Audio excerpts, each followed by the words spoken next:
I thought I was celebrating the biggest achievement of my life when my parents invited me for Sunday dinner after my nursing graduation. 28 years old, finally holding my RN degree, ready to start my career at Children's Hospital. Frank and Patricia had prepared my favorite pot roast, and even my 19-year-old brother Jake seemed genuinely happy for me.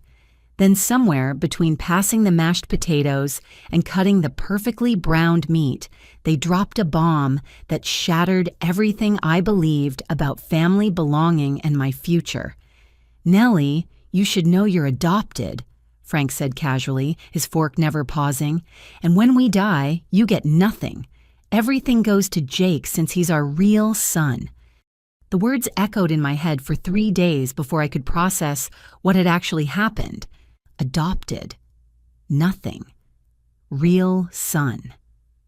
I kept replaying that dinner, searching for signs I'd misunderstood, but Frank's cold delivery and Patricia's nodding agreement left no room for interpretation.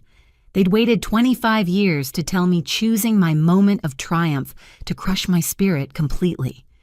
I'd moved back into my childhood bedroom temporarily while apartment hunting, and suddenly every corner of that space felt contaminated with lies. The pink wallpaper I'd begged for at age 10, the achievement certificates covering one wall, the photos of family vacations where I always stood slightly apart from the group. Now I understood why. My hands shook as I started packing boxes, throwing clothes and books together without care. That's when I found them wedged behind my old dresser where they'd probably fallen years ago. 3 official-looking documents bound with a rubber band, hidden in plain sight like secrets tend to be. The first page made my knees buckle. Adoption decree finalized when I was 3 years old, not an infant like Frank and Patricia had claimed during their devastating revelation. But it was the second page that stopped my heart completely. Under biological mother, someone had typed Sarah Elizabeth Morrison. Morrison. My grandmother's maiden name was Morrison. Dorothy Morrison, who died 6 months ago, leaving me more bereft than I'd expected. The coincidence was impossible, absolutely impossible, unless it wasn't a coincidence at all. I stumbled downstairs with the papers, my mind reeling with possibilities that seemed too incredible to believe. Frank was watching television while Patricia folded laundry, both of them acting like they hadn't just destroyed their daughter's entire sense of identity 3 days earlier. "What is this?" I demanded, shoving the adoption papers toward Frank's face. "Sarah Morrison is that grandma's daughter?" Frank's expression shifted from annoyed to genuinely alarmed. He snatched the papers from my hands, his eyes scanning them quickly, while Patricia dropped the towel she'd been folding. "Where did you get these?" Patricia's voice was sharp, almost panicked. "These were supposed to be sealed." "They were in my room. Answer me. Is Sarah Morrison Grandma Dorothy's daughter? Is that my real mother?" Frank stood up slowly, his 6-foot frame suddenly seeming menacing rather than paternal. "You need to leave. Tonight. Get your things and get out of our house.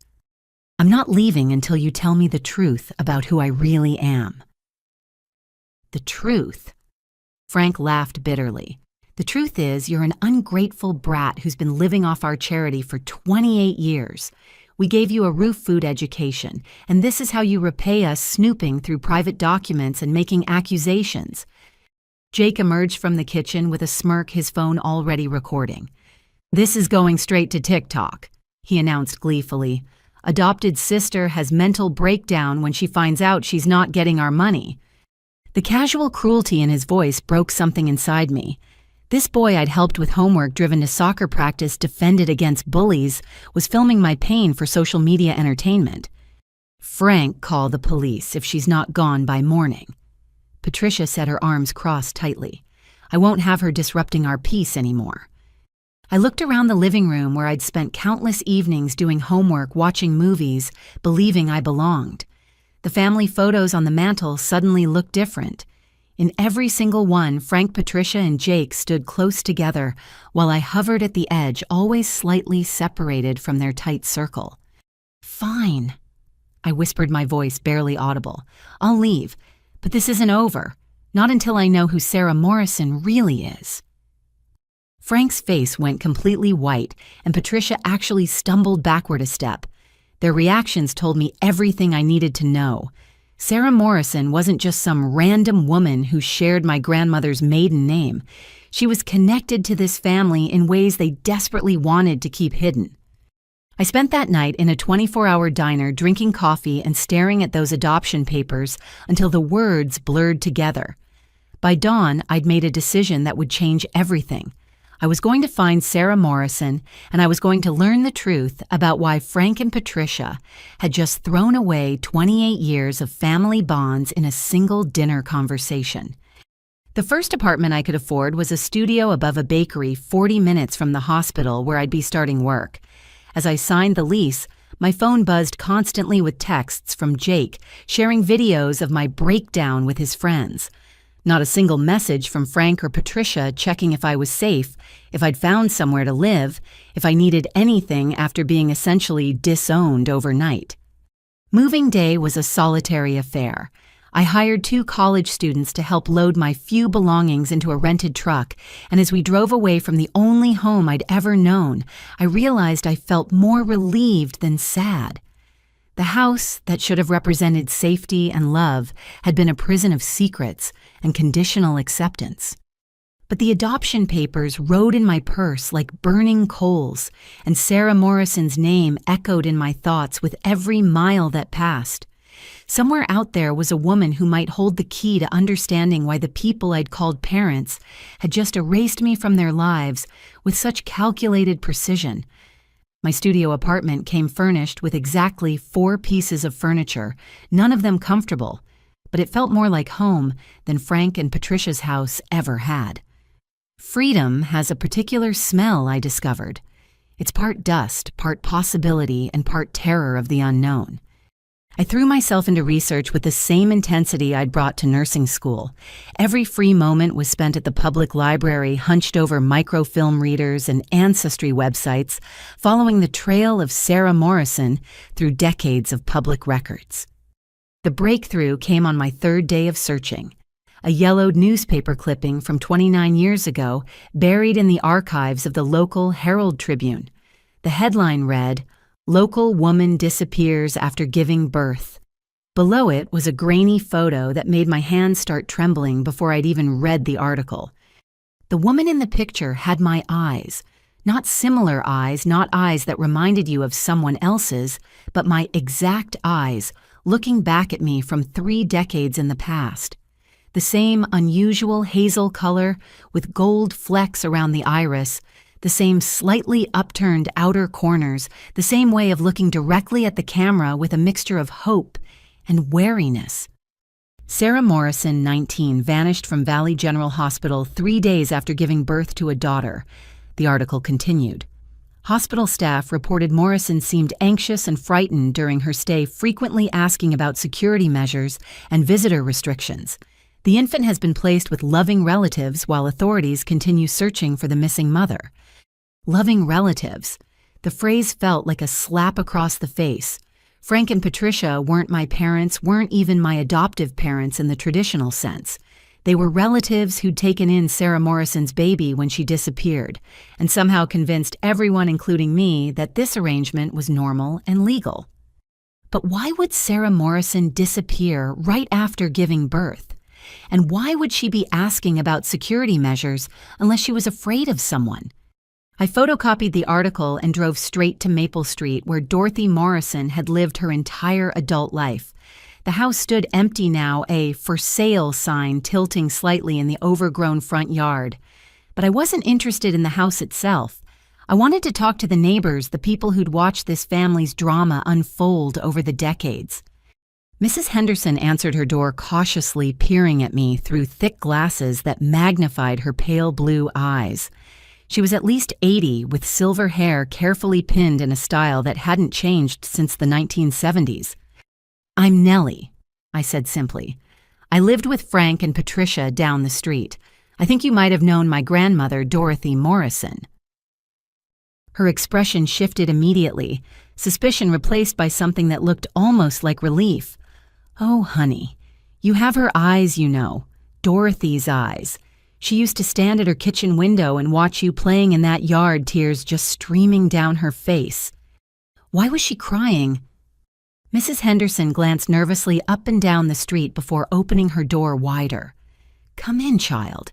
There are things you should know, things that have been weighing on my heart for too many years. Her living room was a museum of floral patterns and lace doilies, but her voice was strong and clear as she settled into a rocking chair that creaked with age. Dorothy had a daughter named Sarah, beautiful girl with a spirit that couldn't be contained, smart as a whip but drawn to the wrong kind of excitement, if you understand me. When Sarah was 18, she got mixed up with some dangerous people. Drug dealers, I think, though Dorothy never said so directly. What happened to her? Sarah got pregnant and the father wasn't someone you'd want, knowing where you lived. Dorothy tried to convince her to come home, but Sarah was terrified. Said if certain people found out about the baby, they'd hurt everyone she cared about. Mrs. Henderson's voice dropped to barely above a whisper. Sarah gave birth and vanished the same week, leaving that precious baby with Dorothy. But Frank and Patricia stepped in, said they could provide better stability than an elderly woman. They had legal connections. Frank's father was a prominent attorney, and before Dorothy could fight it, they'd convinced a judge to award them custody. So I am Dorothy's great-granddaughter. Honey, you're more than that. You were the light of Dorothy's life, even though she had to love you from a distance. Frank and Patricia made it very clear that any interference from Dorothy would result in them moving away where she'd never see you again. The pieces were falling into place, but each revelation brought new questions. Do you know what happened to Sarah? Is she still alive? Mrs. Henderson rocked silently for a long moment, her gnarled fingers working at a handkerchief. Dorothy never stopped looking for her daughter. Hired private investigators contacted missing persons. Organizations spent thousands of dollars chasing leads that went nowhere. Right up until she died, Dorothy believed Sarah was out there somewhere, probably still afraid to come home. But she never found her. Not exactly. Mrs. Henderson's eyes met mine directly. About 6 months before Dorothy passed, she got very excited about something. Kept saying she'd discovered important information, that justice was finally going to be served.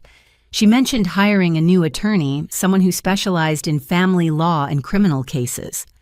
My heart started racing. Do you know the attorney's name? Walsh, I think. Benjamin Walsh.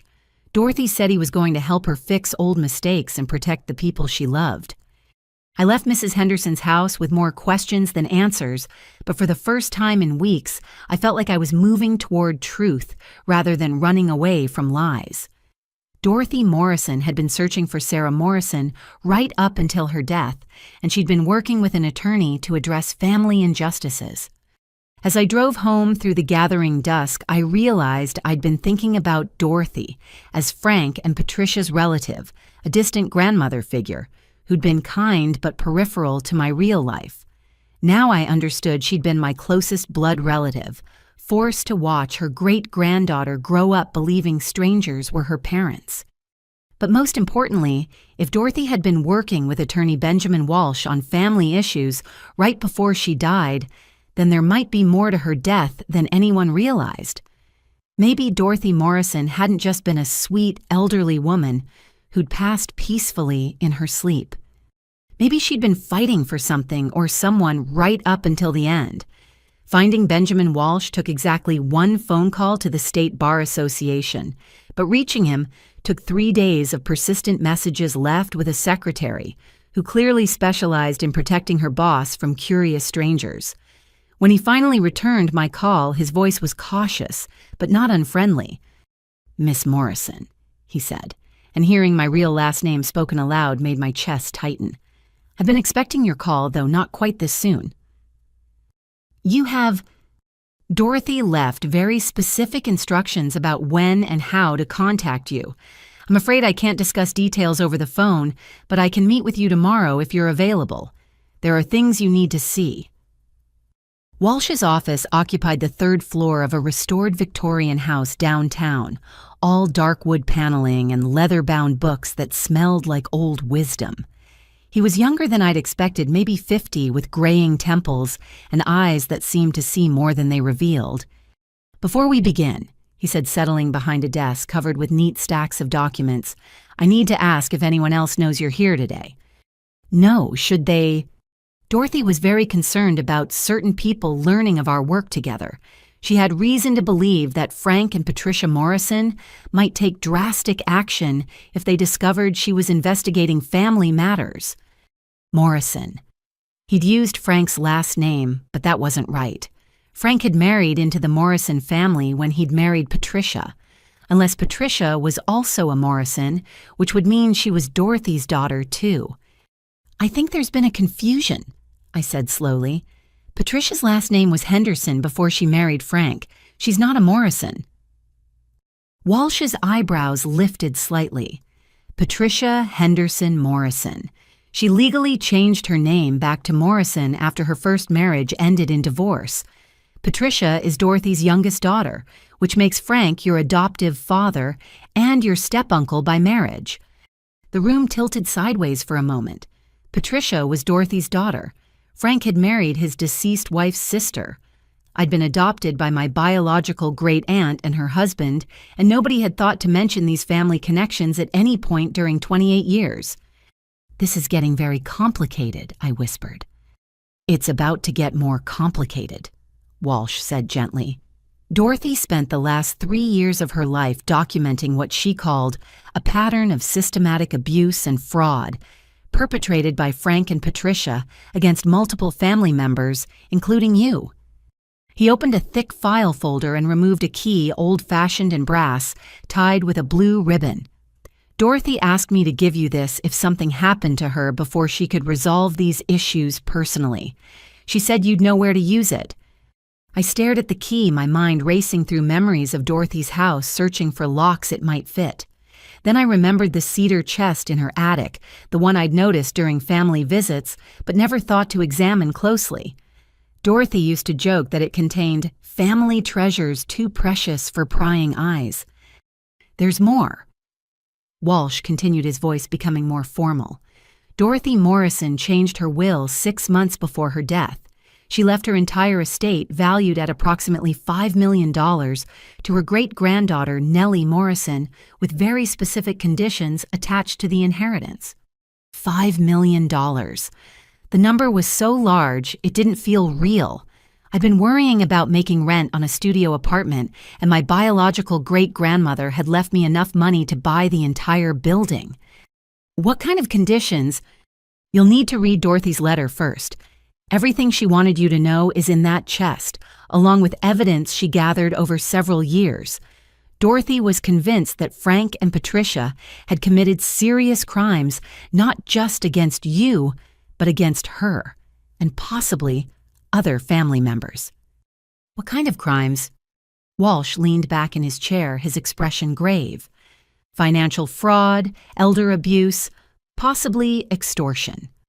Dorothy believed they'd been systematically stealing from her while convincing her she was losing her mental faculties. She also suspected they'd been intercepting communication between you and her, preventing you from developing a relationship that might have exposed their activities. I thought about all the times I'd wanted to visit Dorothy more often, but Frank and Patricia had always discouraged it. Too tiring for an elderly woman, they'd said. Better to let her rest quietly rather than overwhelming her with young people's energy. I'd believe them, accepting their judgment about what was best for Dorothy's health and peace of mind. She wanted to see me more often, didn't she? Dorothy called my office at least twice a month asking about legal ways to spend more time with you.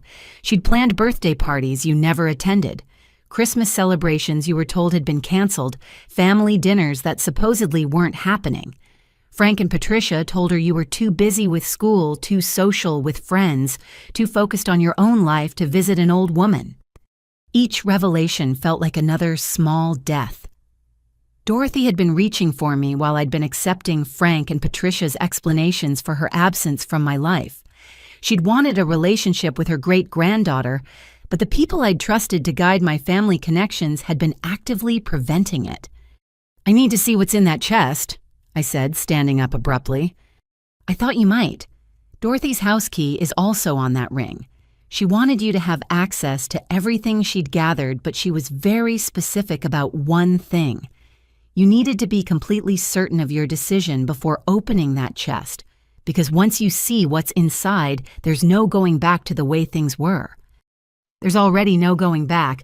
Frank and Patricia made sure of that when they told me I was adopted and would inherit nothing. Walsh's expression hardened. They told you what?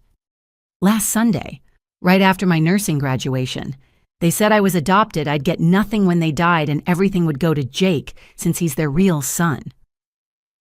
Dorothy died 8 months ago.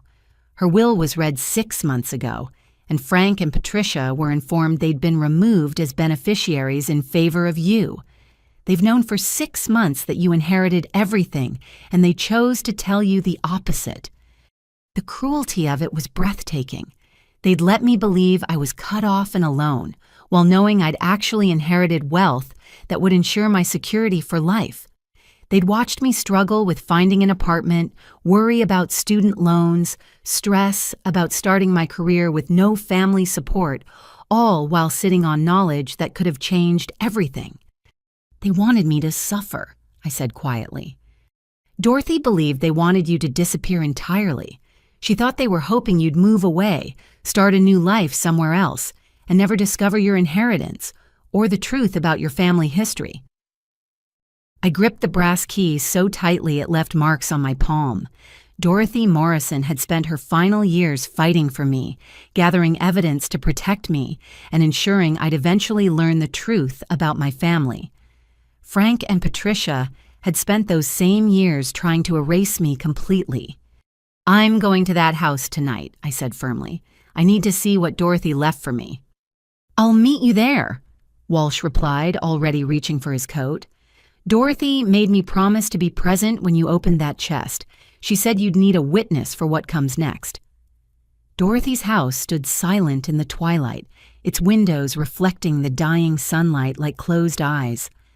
I hadn't been inside since her funeral 6 months ago, when Frank and Patricia had hurried everyone through a brief reception before shooing us away so they could begin the difficult process of settling her affairs.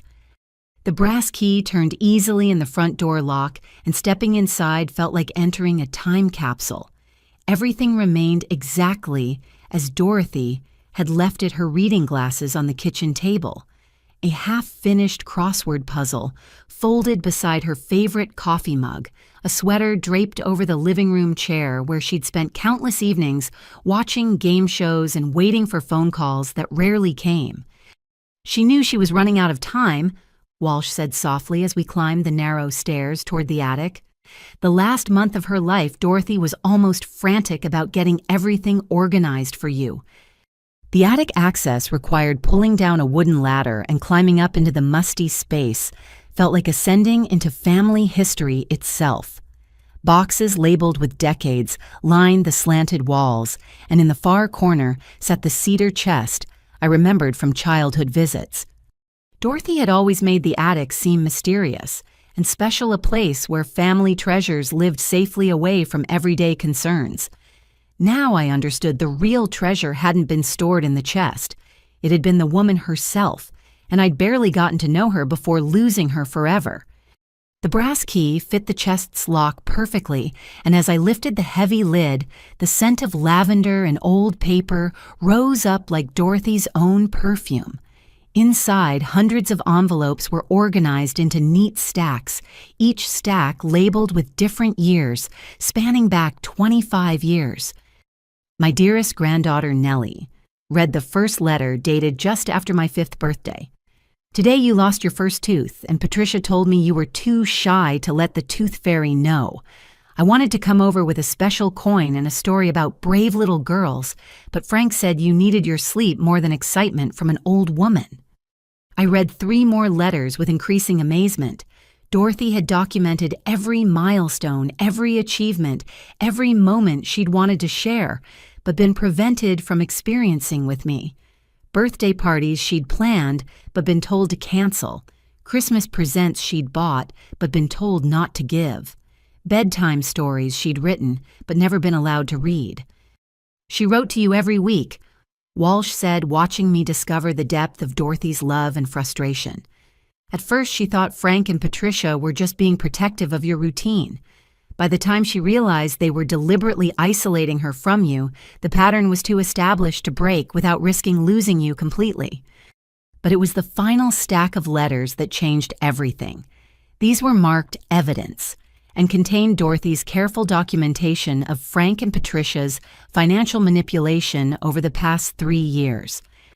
I've discovered Frank has been using my power of attorney to transfer money from my accounts into his business. Read one letter dated 18 months ago. When I confronted him, he said I'd agreed to invest in his landscaping company, but couldn't remember due to my failing memory. Patricia showed me documents with my signature, but I don't remember signing anything related to business investments. The next letter was even more disturbing. I've started hiding this notebook because Patricia goes through my papers when she thinks I'm napping. She's been telling people I have dementia and can't manage my finances anymore. Yesterday, she suggested I might be happier in assisted living where professionals could monitor my health. The strange thing is my mind feels perfectly clear, except when I'm around them. Then I become confused and forgetful in ways that don't happen when I'm alone. They were drugging her. I whispered the realization hitting me like ice water. Walsh nodded grimly. Dorothy became suspicious when she noticed her mental clarity improved dramatically during a 2-week period when Frank and Patricia were vacation. She started documenting her cognitive function daily, noting significant differences between days when they visited and days when she was alone. The final letter was addressed directly to me, sealed in an envelope marked "Open only after my death for Nellie's eyes alone." Inside, Dorothy's handwriting was shaky but determined. My precious Nellie, if you're reading this, then I've failed to live long enough to tell you these truths in person. Frank and Patricia have been systematically poisoning me with small doses of sedatives mixed into my food just enough to make me appear mentally incompetent while they steal everything your great-grandfather worked his entire life to build. But more importantly, they've stolen 25 years of our relationship by convincing you that I didn't want to be close to you and convincing me that you didn't want to spend time with an old woman. Every birthday party you missed, every holiday celebration that was canceled, every family dinner that never happened, all of it was their manipulation designed to keep us apart. I've hired attorney Benjamin Walsh to help me gather evidence of their crimes, but I suspect they'll escalate their efforts to control my estate before we can expose them legally. I'm changing my will to leave everything to you, including this house, and all the evidence I've gathered about their criminal activities. Most importantly, I've discovered that your biological mother, Sarah, is alive. She's been hiding for 28 years, afraid to contact you because Frank threatened to expose her location to dangerous people from her past. But I found her, Nellie. She's been living under an assumed name in Oregon, working as a nurse like you chose to become, never knowing whether her daughter was safe or happy. I've arranged for Walsh to contact Sarah after my death so you can finally meet the mother who's been mourning your loss every day for nearly 3 decades. Frank and Patricia kept you both believing the other was gone forever. But love doesn't die just because cruel people try to bury it. Use my money to build the life you deserve, sweetheart. Use the evidence to make sure Frank and Patricia never hurt anyone else the way they've hurt our family. And use the truth to reconnect with Sarah because you both deserve to heal from the lies that have stolen so many years. I love you more than all the stars in the sky, and I'm proud of the strong, compassionate woman you've become, despite everything they did to try to break your spirit. Your devoted great-grandmother, Dorothy Morrison. I was sobbing before I finished the first paragraph, and by the end of the letter, my tears had spotted the paper in several places. Dorothy had died, knowing Frank and Patricia were slowly murdering her, but she'd spent her remaining time protecting me and trying to reunite me with my biological mother rather than just protecting herself. Sarah Morrison is alive, I asked Walsh through my tears. Dorothy located her 8 months ago, living in Portland under the name Sarah Collins. She's been waiting for this day, Nellie. She never stopped loving you or hoping you'd find each other again. But there was one more item in the chest that changed everything again. A small recording device with a note attached. Play this last after you've read all the letters. This recording was made 3 weeks before my death, and it proves everything I've told you about Frank and Patricia's true nature. I pressed play with shaking fingers, and Dorothy's voice filled the attic space clear and strong despite her age. Frank, I've decided to change my will again. Nellie should inherit the house and the bulk of my estate, not you and Patricia. Frank's voice cold and threatening. Mother Morrison, we've discussed this. Your memory isn't reliable anymore, and making major financial decisions when you're not thinking clearly isn't fair to the family. My memory is perfectly fine when you're not drugging my tea. Patricia's sharp intake of breath, then Frank's voice turning dangerous. That's a serious accusation, and frankly, it proves you're not competent to manage your affairs anymore. Patricia and I think it's time to explore assisted living facilities, where you can get proper medical supervision. You mean where you can drug me more effectively and steal my money without interference? We'll have you declared mentally incompetent if necessary. Patricia's voice shrill with anger. Jake deserves his inheritance, and we won't let your obsession with that adopted girl destroy his future. Nellie is not adopted. She's Sarah's daughter, which makes her more my family than you ever were. Frank's voice dropped to a whisper that was somehow more terrifying than shouting, "If you change that will, I'll make sure you don't live long enough to enjoy watching Nellie spend our money." The recording ended there, and the attic fell completely silent except for my ragged breathing. Frank had threatened to kill Dorothy if she left her estate to me, and 3 weeks later, she was dead. Walsh was studying my face carefully. Are you ready to know the rest of it, Nellie? Because once we start down this path, there's no turning back. Frank and Patricia will discover they're about to lose everything they've stolen, and people like that don't surrender quietly. I looked around the attic where Dorothy had stored decades of family love and 28 years of documentation proving Frank and Patricia's systematic cruelty. She died trying to protect me and reunite me with my biological mother, and her final gift was the evidence I needed to make sure they never hurt anyone else. I'm ready, I said firmly, closing the chest and pocketing the recording device. Tell me everything. Walsh guided me downstairs to Dorothy's kitchen table, where he spread out financial documents that painted a picture of systematic theft spanning over 15 years. The numbers were staggering, but it was the methodical nature of the fraud that truly shocked me. Your great-grandfather, Robert Morrison, built Morrison Landscaping from nothing, Walsh explained, pointing to incorporation papers from 1978. When he died 12 years ago, the business was worth approximately $400,000 with established contracts throughout the county and a solid reputation built over 3 decades. I studied the business records, recognizing some of the client names from Frank's current company. But Frank owns Riverside Landscaping, not Morrison Landscaping. That's where the fraud begins. When Robert died, Dorothy inherited the business as his widow. She was 72 and had no interest in running a landscaping company, so she signed power of attorney papers, allowing Frank to manage operations while she remained the legal owner. Walsh flipped to a series of bank statements showing regular transfers from Morrison Landscaping to Riverside Landscaping. Frank convinced Dorothy to let him establish his own company to handle specialized services that Morrison couldn't provide. Slowly, he transferred every major contract, every piece of equipment, and every valuable client relationship from her company to his. That's theft. It gets worse. Frank then convinced Dorothy to sign dissolution papers for Morrison Landscaping, claiming the business was failing and needed to be shut down to prevent losses. She signed believing she was protecting her finances from a declining enterprise.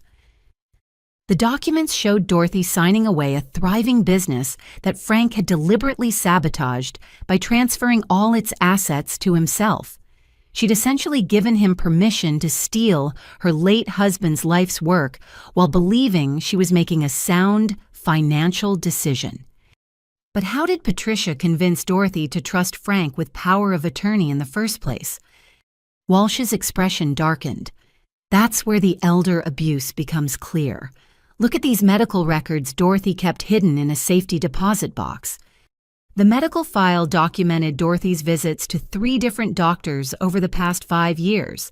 Each physician had noted her complaints about memory problems, confusion, and difficulty concentrating, but only when she'd been around family members. When examined alone, Dorothy consistently tested as mentally sharp and completely competent. Dr. Sarah Kim became suspicious when Dorothy mentioned feeling foggy and confused only after family visits. Walsh explained. She recommended blood tests that showed elevated levels of diphenhydramine in Dorothy's system. That's Benadryl. In high doses, it causes confusion and memory problems in elderly patients. Exactly. Someone was giving Dorothy regular doses of antihistamines, just enough to make her appear mentally incompetent during important conversations about financial matters. I thought about all the times I'd visited Dorothy and found her sleepy or disoriented, how Frank and Patricia always explained it as natural aging or the effects of her various medications. They'd been systematically poisoning her to facilitate their theft, and I'd never suspected anything was wrong. The business fraud alone represents approximately $250,000 in stolen assets, Walsh continued. But that's just the beginning. Frank used the landscaping business as a front for money laundering operations that generated significantly more illegal income. He showed me surveillance photos of Frank meeting with men I didn't recognize in parking lots and storage facilities. Dorothy hired a private investigator 6 months before her death. Detective Maria Santos documented Frank's involvement with known drug distributors who needed legitimate businesses to clean their profits. The photos were damning. Frank accepting envelopes of cash, loading unmarked boxes into landscaping trucks, meeting with the same group of men repeatedly at locations far from his normal business routes. Frank created phantom landscaping contracts with shell companies, Walsh explained. He'd invoice non-existent clients for services never performed, then use Dorothy's business accounts to deposit drug money disguised as legitimate payments. How much money are we talking about? Conservative estimate nearly $200,000 annually for the past 3 years. Frank was running a sophisticated money laundering operation while using Dorothy's business credentials and financial reputation to legitimize criminal proceeds. The scope of Frank's crimes was overwhelming. He hadn't just stolen Dorothy's business. He'd turned it into a criminal enterprise that could have destroyed her reputation and exposed her to federal prosecution if she'd been discovered. Patricia handled all the bookkeeping. Walsh added, showing me falsified invoices in Patricia's handwriting. She created fake client profiles, generated fraudulent tax documents, and maintained parallel accounting systems that hid the true source of Frank's income. I stared at Patricia's careful handwriting documenting years of criminal activity. This was the woman who'd raised me, who'd taught me about honesty and integrity, who'd claimed moral authority when lecturing me about responsible behavior. She'd been running a money laundering operation from her kitchen table while presenting herself as a respectable member of the community. Jake benefits from all of this, I realized. His private school tuition, his car, his college fund, everything came from stolen money. Dorothy documented every expense Frank and Patricia claimed as business deductions that actually funded Jake's lifestyle. Private tennis lessons, summer camps, designer clothes, the latest electronics, all of it purchased with proceeds from criminal activities. The cruelest irony was that while Jake enjoyed luxuries purchased with stolen money, I'd worked part-time jobs throughout high school and college to cover basic expenses. Frank and Patricia had claimed they couldn't afford extras for me while lavishing stolen wealth on their biological son. There's more, Walsh said, his voice becoming even more serious. The private investigator discovered Frank has been recruiting other elderly clients for similar fraud schemes. Dorothy's case isn't isolated. Santos had documented Frank approaching at least 3 other elderly clients, all widows without close family oversight. He'd offered to help manage their finances, suggesting power of attorney arrangements that would allow him to protect them from scam artists and unscrupulous salespeople. How many other families has he destroyed? We're still investigating, but preliminary evidence suggests Frank has stolen approximately $1.2 million from elderly victims over the past 8 years. Dorothy was just his most profitable target because of her business assets and family trust. The weight of Frank's crimes was staggering. This wasn't just personal betrayal, it was a pattern of predatory behavior targeting vulnerable elderly people who trusted him because of his family connections and community reputation. Dorothy spent her final months gathering evidence to expose Frank's entire operation, Walsh explained. She knew she was dying either from the drugs they were giving her or from the stress of fighting them, but she wanted to make sure other potential victims were protected. What's our next step? Walsh gathered the documents into neat stacks, his movements precise and methodical. Dorothy's will includes a provision requiring Frank and Patricia to return all stolen assets and publicly confess their crimes or face immediate prosecution for elder abuse fraud and money laundering. They'll never agree to that. Which is why Dorothy also arranged for Detective Santos to turn over all evidence to federal authorities if Frank and Patricia refused to cooperate.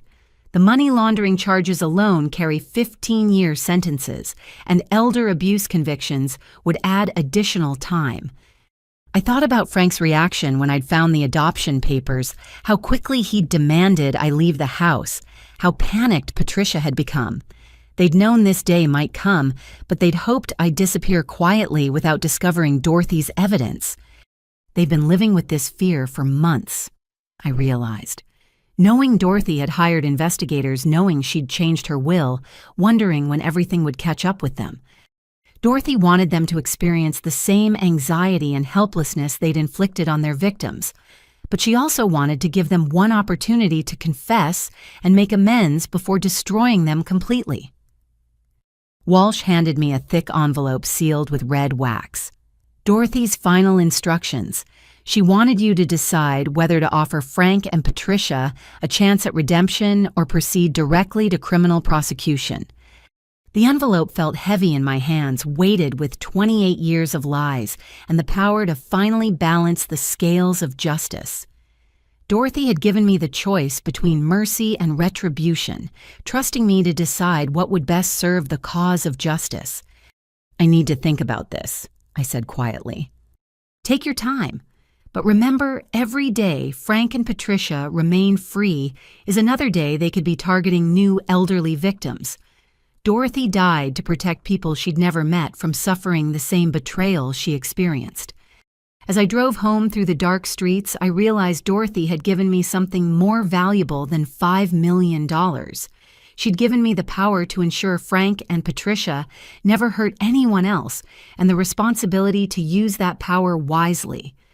The question was whether justice meant offering them a chance at redemption or making sure they faced the full consequences of 28 years of systematic cruelty.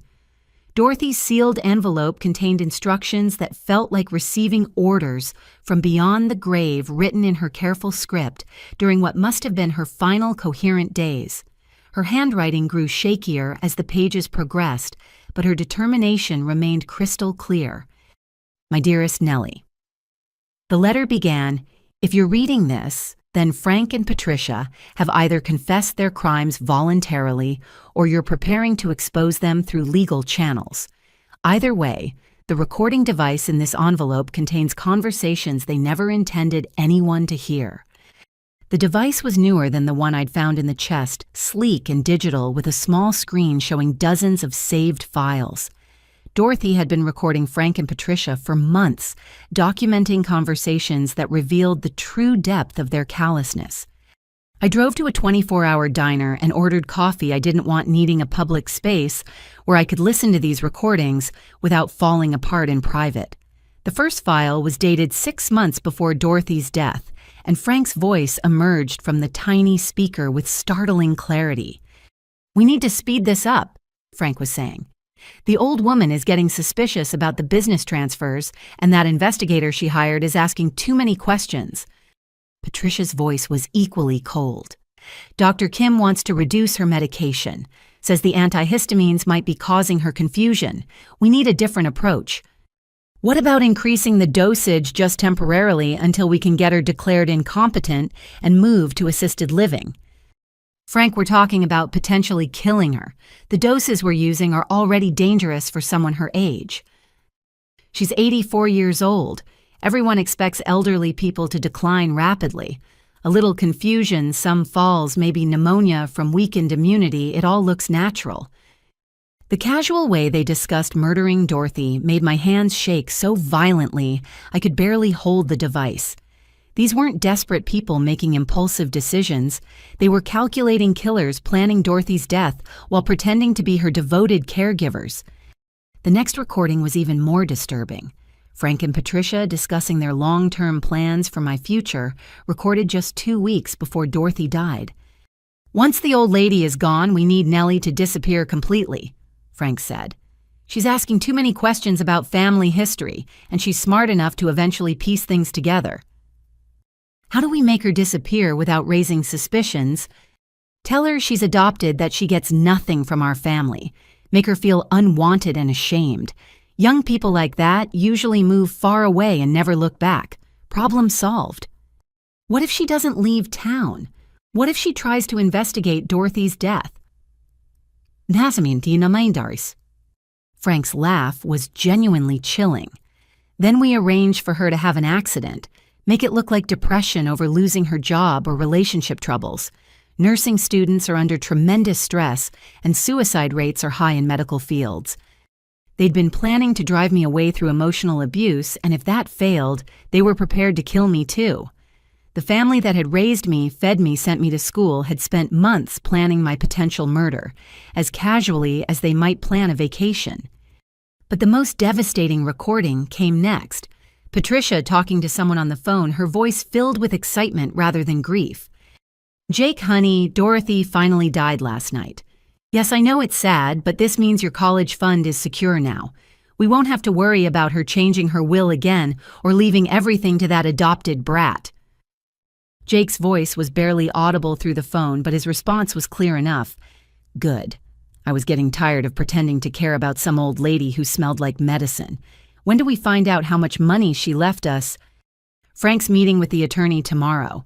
We should inherit the house, the business assets, and whatever cash she had left after her medical expenses. Probably close to $3 million total." "What about Nellie? Does she get anything?" "Not a penny. Dorothy was getting senile toward the end, but she wasn't stupid enough to leave family money to someone who's not really family. Nellie can figure out her own future now that she's graduated." The conversation continued with Patricia and Jake, planning how to spend Dorothy's money, discussing renovations to their house, a new car for Jake, and an expensive vacation to celebrate their inheritance. They were dividing up Dorothy's estate before her body was even cold, and neither expressed a moment of genuine grief for the woman who'd loved them despite their cruelty. But Dorothy had saved the most damaging recording for last. Frank on the phone with someone whose voice I didn't recognize, discussing the money laundering operation in detail. "Ricardo, we need to shut down the Morrison account for a few months after the old lady dies. There'll be too much scrutiny during estate settlement, and we can't risk anyone discovering the phantom contracts." "What about our arrangement? We've got $200,000 that needs cleaning before the end of the month." "Use the Henderson account temporarily. Patricia's got power of attorney for her Aunt Martha, and that old woman never checks her statements. We can run your money through her landscaping contracts until the Morrison estate settles." "Frank, if any of this comes back to us, you know what happens to people who compromise our operations." "Relax. The only person who could have exposed us was Dorothy, and she's not going to be a problem much longer. The investigator she hired doesn't have enough evidence for criminal charges, and once we inherit her assets, any financial irregularities become our family business." The recording ended with Frank arranging to meet Ricardo at a location I recognized as the storage facility, where Dorothy's investigator had photographed their previous exchanges. They were discussing ongoing criminal activities while planning Dorothy's death, treating her murder as a simple business problem to be solved. I sat in that diner until dawn, listening to recordings that documented months of premeditated elder abuse, planned murder, and casual discussions of my own potential death. The people who'd raised me weren't just criminals. They were sociopaths who viewed human lives as obstacles to their financial goals. But Dorothy had given me more than evidence of their crimes. She'd given me recordings that proved Frank and Patricia were ongoing threats to other elderly victims, that their criminal activities extended far beyond our family, and that they would continue hurting innocent people unless they were stopped permanently. Martha Henderson was probably Patricia's next victim, an elderly aunt with no close family oversight, perfect for the same financial manipulation they'd used against Dorothy. How many other elderly relatives were Frank and Patricia targeting while presenting themselves as helpful family members? I drove to Walsh's office as soon as it opened, carrying Dorothy's evidence and a decision that had crystallized during those dark hours in the diner. Frank and Patricia had forfeited any right to mercy when they discussed murdering Dorothy and planning my own death as backup strategies. I want them prosecuted to the full extent of the law, I told Walsh, placing the recording device on his desk. No plea bargains, no reduced sentences, no opportunities for redemption. Dorothy died gathering this evidence to protect other people from suffering the same fate. I won't dishonor her sacrifice by showing mercy to her killers. Walsh listened to selected recordings with increasing amazement, making notes and occasionally shaking his head in disgust. This is far more extensive than we realized. The money laundering operation, the threats against other family members, the premeditated nature of Dorothy's murder. It's enough evidence to ensure they spend the rest of their lives in prison. What about Jake? He clearly knew Dorothy was being poisoned and didn't report it. Accessory to elder abuse and murder conspiracy at minimum. He's 19, legally an adult, and these recordings prove he was actively participating in planning crimes against family members. For the first time since this nightmare began, I felt a sense of peace settling over my shoulders. Dorothy had spent her final months ensuring that justice would eventually be served, and now I had the power to honor her sacrifice by protecting future victims from Frank and Patricia's predatory behavior. "There's one more thing," Walsh said, his expression becoming almost sympathetic. "Dorothy arranged for you to meet Sarah Morrison next week if you're ready. She's been waiting 28 years to hold her daughter again." 28 years of separation based on lies and threats from people who'd claimed to love us both. Sarah had been mourning a daughter who'd been alive and growing up 30 minutes away, while I'd been wondering why I felt so disconnected from the people who'd claimed to be my parents. "I'm ready," I said firmly, "but first I want to watch Frank and Patricia's world collapse around them. They took everything from Dorothy, from Sarah, from me. Now it's time for them to lose everything they stole." Detective Maria Santos met me at a coffee shop downtown carrying a briefcase that contained 2 years of surveillance documentation on Frank's criminal enterprise. She was younger than I'd expected, maybe 45, with sharp eyes that seemed to catalog every detail of her surroundings automatically. Dorothy Morrison was one of the most determined clients I've ever worked with, Santos said, settling into a corner booth where we could speak privately. She hired me to investigate financial irregularities, but what we discovered was a sophisticated criminal operation targeting elderly victims throughout the county. Santos opened her briefcase and removed dozens of photographs showing Frank meeting with the same group of men at various locations over many months. "Your adoptive father has been laundering money for a drug distribution network run by Ricardo Martinez and his associates. Conservative estimate they've cleaned approximately $600,000 through Frank's landscaping business over the past 3 years." The photos were taken with telephoto lenses, showing Frank's face clearly as he accepted envelopes, loaded unmarked boxes, and conducted transactions that had nothing to do with legitimate landscaping services. In several images, Patricia was visible in their car, obviously serving as a lookout while Frank conducted illegal business. How does the money laundering work? Frank created multiple shell companies that supposedly provide landscaping services to commercial clients. Martinez's organization pays these fake companies for services never performed. Then Frank withdraws the money as legitimate business income after taking a 20% fee. Santos showed me invoices for landscaping work allegedly performed at addresses that turned out to be empty lots, abandoned buildings, and non-existent businesses. Frank had been generating hundreds of thousands of dollars in fraudulent income while maintaining the appearance of a successful small business owner. But the drug money laundering is just part of his operation. Frank has been systematically targeting elderly clients for financial fraud, using the same methods he used against Dorothy. The detectives' files contained evidence of Frank approaching at least 7 elderly clients over the past 5 years, always following the same pattern.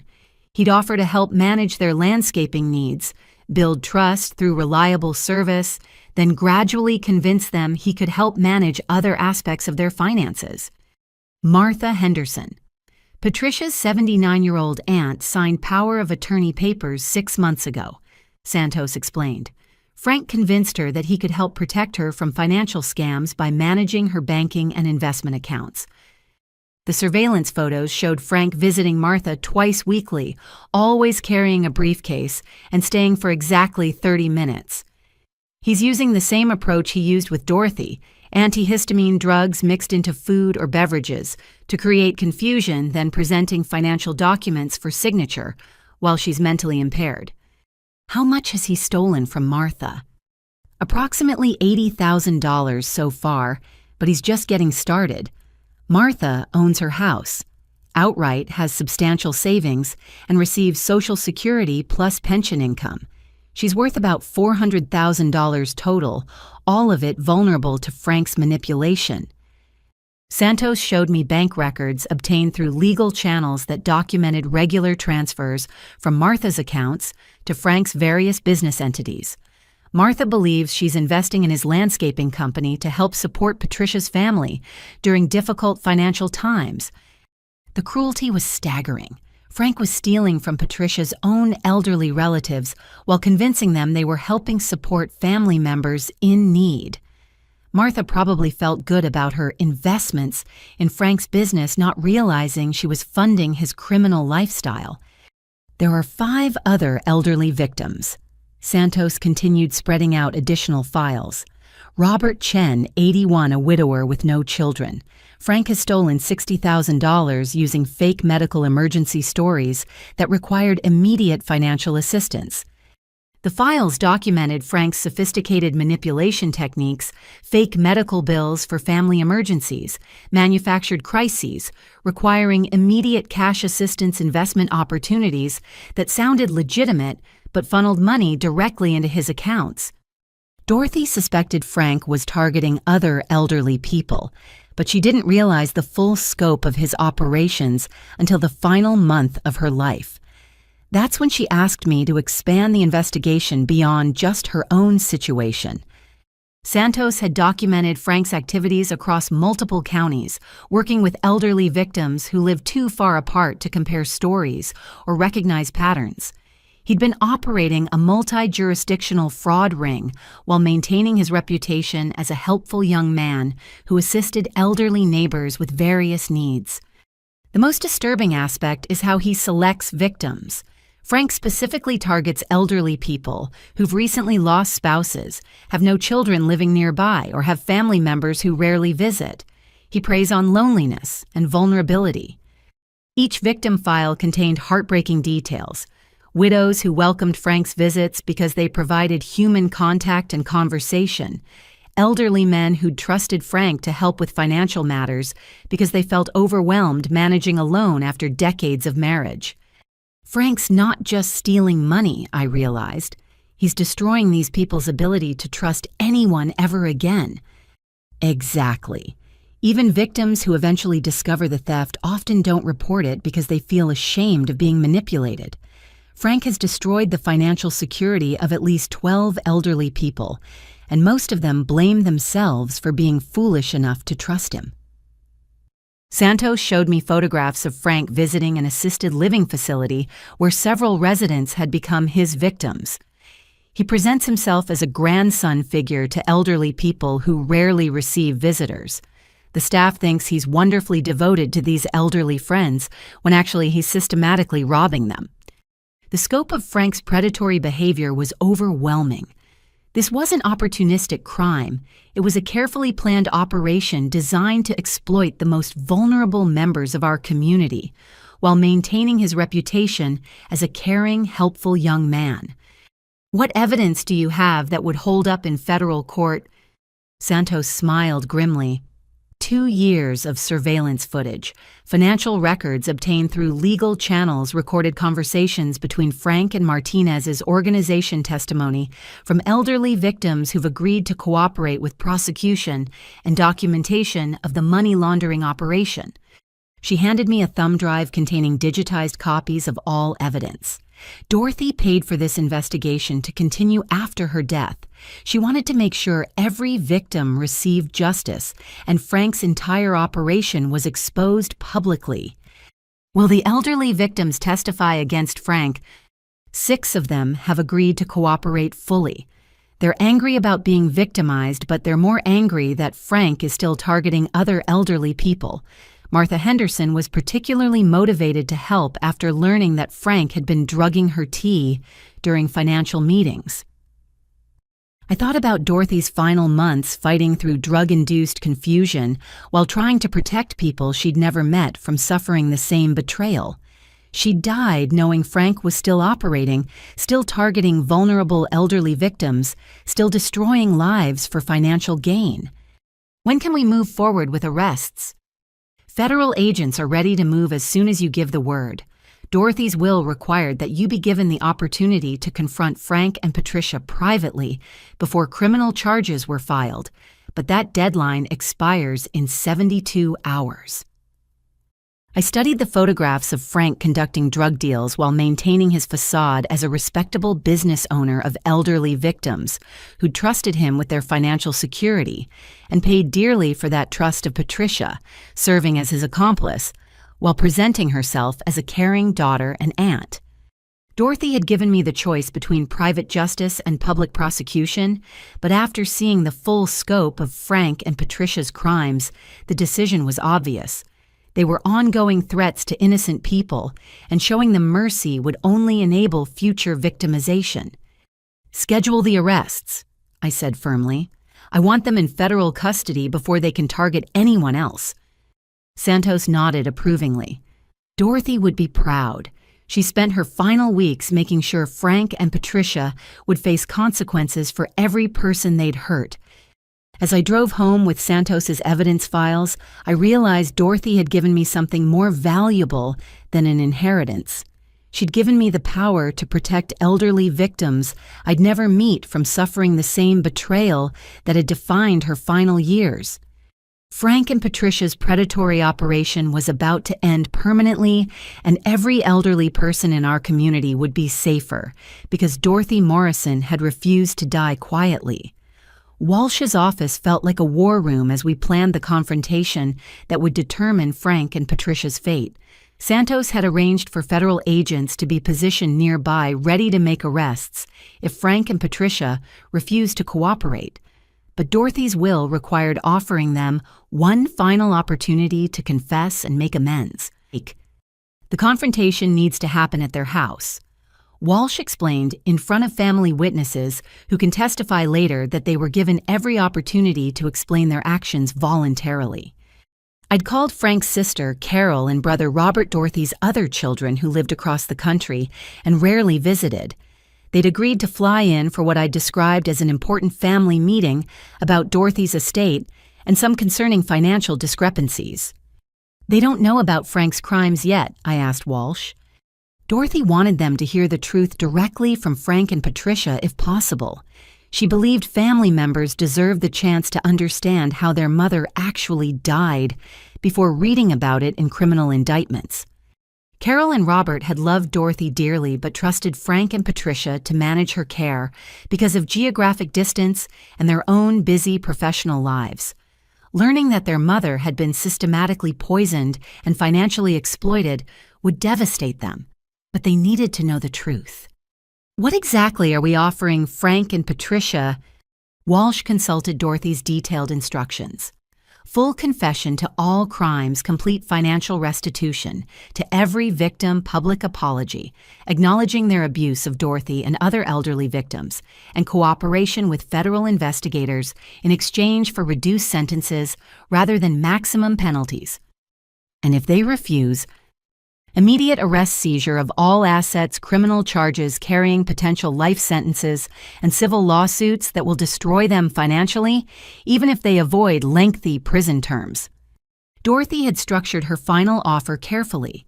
Frank and Patricia could choose between accepting responsibility and maintaining some dignity or facing complete destruction through criminal prosecution that would expose every detail of their predatory operation. Santos had coordinated with federal agents to ensure Frank couldn't destroy evidence or flee during the confrontation. His phones are monitored, his bank accounts are flagged, and surveillance teams are positioned at every location where he might attempt to dispose of incriminating materials. What about Jake? He's 19 and legally an adult who participated in planning crimes against family members, Walsh said firmly. Dorothy's mercy extends only to Frank and Patricia. Jake faces full prosecution unless he voluntarily testifies against his parents and cooperates completely with investigators. I thought about Jake filming my emotional breakdown after learning about the adoption posting videos of my pain for social media entertainment, while knowing his family had been systematically stealing from Dorothy. His cruelty had been casual and constant, and he deserved to face consequences for participating in elder abuse. I want to record the entire confrontation, I said. If they confess, I want their admissions documented. If they deny everything, I want their lies preserved for the jury trial. Walsh nodded approvingly. Dorothy anticipated that request. She purchased professional recording equipment specifically for this meeting, and state law allows recording conversations in your own home with proper notice. We spent 2 hours reviewing exactly what evidence to present and in what order. The adoption papers and family relationship revelations, first followed by business fraud documentation, then the recordings of Frank and Patricia planning Dorothy's murder. The sequence was designed to give them multiple opportunities to confess before presenting the most damaging evidence. Remember, Santos cautioned, Frank has been involved with dangerous criminals for several years. If he realizes he's facing life in prison, he might become desperate enough to attempt violence. That's why federal agents will be positioned outside the house, Walsh added. Any sign of aggressive behavior, and they'll intervene immediately. I studied the pile of evidence that represented Dorothy's final 2 years of life. She'd spent her remaining time and energy gathering proof of Frank and Patricia's crimes, sacrificing her own health and safety to protect future victims from their predatory behavior. There's something else you should know, Walsh said quietly. Dorothy included a personal message for Frank and Patricia in her will. She wanted them to understand exactly how their actions affected her final months. He handed me an envelope sealed with Dorothy's distinctive handwriting to Frank and Patricia Morrison, from the woman whose love you turned into a weapon against innocent people. Should I read this now? Dorothy wanted it read aloud during the confrontation after they've been presented with evidence of their crimes. She wanted her voice to be part of this meeting, even though she couldn't be here in person. The weight of Dorothy's trust settled on my shoulders like a familiar blanket. She'd spent her final months preparing for this moment, gathering evidence and planning strategies to ensure Frank and Patricia face consequences for decades of systematic cruelty. I'm ready, I said firmly. When do we confront them? Tomorrow evening. Carol and Robert arrive at 3 o'clock and the family meeting is scheduled for 6. Frank and Patricia think they're attending a routine estate discussion about dividing Dorothy's assets. They have no idea what's coming. Santos smiled grimly. They're expecting to learn about their inheritance. Instead, they're going to discover they've been under federal investigation for 2 years and face immediate arrest unless they confess to multiple felonies. I spent that night in Dorothy's house surrounded by the evidence of her love and determination. Her furniture, her books, her carefully maintained garden, all of it testament to a life spent caring for others despite receiving cruelty in return. Dorothy had given me the power to choose between mercy and justice, between private resolution and public prosecution. But after reviewing 2 years of evidence documenting Frank and Patricia's predatory behavior, the choice was clear. They'd forfeited any right to mercy when they decided to murder an elderly woman rather than stop stealing from her. Tomorrow evening, Frank and Patricia Morrison would finally face consequences for 28 years of systematic abuse. Dorothy Morrison would finally receive justice. The Morrison family house buzzed with tension, disguised as normalcy, when Carol and Robert arrived for what they believed was a routine estate meeting. Frank had prepared coffee, and Patricia had arranged cookies on her best china, both of them playing perfect hosts while having no idea their entire world was about to collapse. Carol looked exactly like Dorothy had at 60, with the same silver hair and determined jawline. Robert shared Dorothy's gentle eyes but carried himself with the confidence of a successful businessman accustomed to handling family finances. Both of them had flown across the country to honor their mother's memory and settle her affairs responsibly. "Nellie, you look wonderful," Carol said, embracing me warmly. "Dorothy was so proud when you graduated from nursing school. She talked about it for weeks." Frank's expression tightened slightly at the mention of Dorothy discussing my achievements. Mother was getting confused toward the end. She sometimes forgot which grandchildren had accomplished what. "That's strange," Robert said thoughtfully. "When I talked to her 2 weeks before she died, she seemed perfectly sharp. Mentioned Nellie's graduation specifically and how excited she was about the hospital job." Patricia quickly changed the subject. "Should we get started? I know you both have flights tomorrow evening, and there's quite a bit to discuss about the estate settlement." Walsh arrived precisely at 6 o'clock carrying his briefcase and wearing an expression of professional solemnity. "Good evening, everyone. Thank you for gathering to address these important family matters." Frank extended his hand confidently. "Mr. Walsh, I assume you have Dorothy's will and the estate documents. Patricia and I are ready to handle whatever needs to be done. Actually, there have been some significant developments regarding Dorothy's estate that everyone needs to understand before we proceed with any settlements." Walsh opened his briefcase and removed the first stack of documents. "These are adoption papers for Nellie Morrison, finalized 28 years ago when she was 3 years old." Carol gasped, reaching for the papers. "Nellie was adopted, Frank. Patricia. Why didn't you ever mention this?" "It was a private family matter," Frank said defensively. "We didn't see any reason to make it public information." "The biological mother is listed as Sarah Elizabeth Morrison," Walsh continued. "Dorothy's daughter, Sarah, who disappeared after giving birth 29 years ago." The silence in the room was deafening. Robert studied the adoption papers with increasing amazement, while Carol stared at Frank and Patricia in shock. "Sarah had a baby," Carol whispered. "Our sister Sarah had a daughter and nobody told us?" Patricia's voice was barely audible. "It was complicated. Sarah was in trouble with dangerous people, and we thought it was safer if fewer people knew about Nellie's connection to our family." "Safer for who?" Robert's voice was getting louder. "Sarah's been missing for almost 30 years, and you've been raising her daughter without telling anyone in the family about the connection." Walsh waited for the initial shock to settle before presenting the business fraud documentation. "There's more. These financial records show systematic theft from Dorothy's estate over the past 5 years. Frank's face went completely white as Walsh spread out bank statements, forged documents, and transfer records documenting the theft of Dorothy's landscaping business. Frank has been using power of attorney privileges to transfer Dorothy's business assets to his own company, Walsh explained. The total theft amounts to approximately $400,000 in equipment contracts and client relationships. "That's impossible," Frank stammered.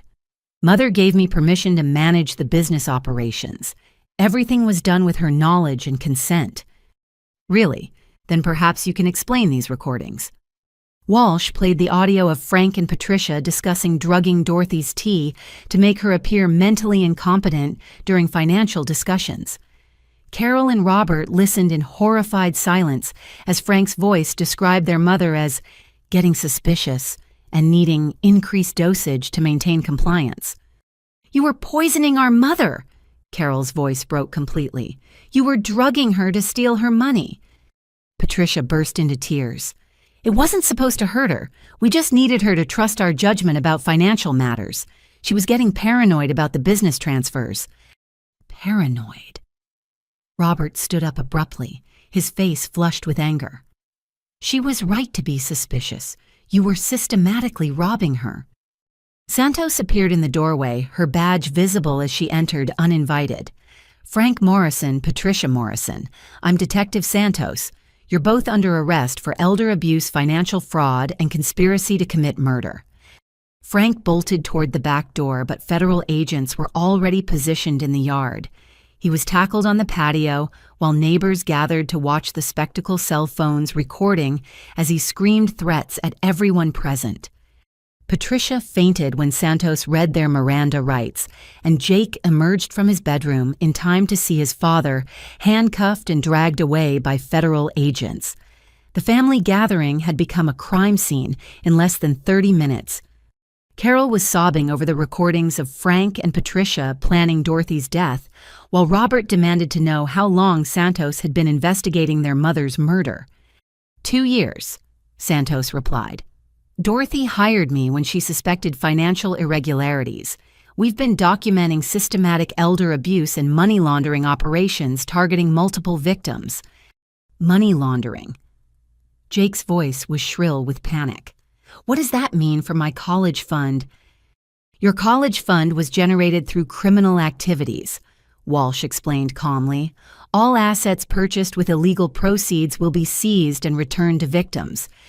Jake collapsed into a chair, finally understanding that his privileged lifestyle had been built on stolen money and that his parents' crimes would destroy his future along with their own. The house filled with law enforcement officials as agents executed search warrants, seizing computers, financial records, and evidence of Frank's drug money laundering operation. Neighbors gathered on the street, watching in shock as the family they'd respected for decades was exposed as criminal predators. Carol and Robert were devastated, but determined to cooperate fully with the investigation. "Our mother died believing her own children were stealing from her," Carol said through her tears. "She died alone and afraid because we trusted Frank and Patricia to care for her properly." But the most powerful moment came when Walsh played Dorothy's final recording for the assembled family.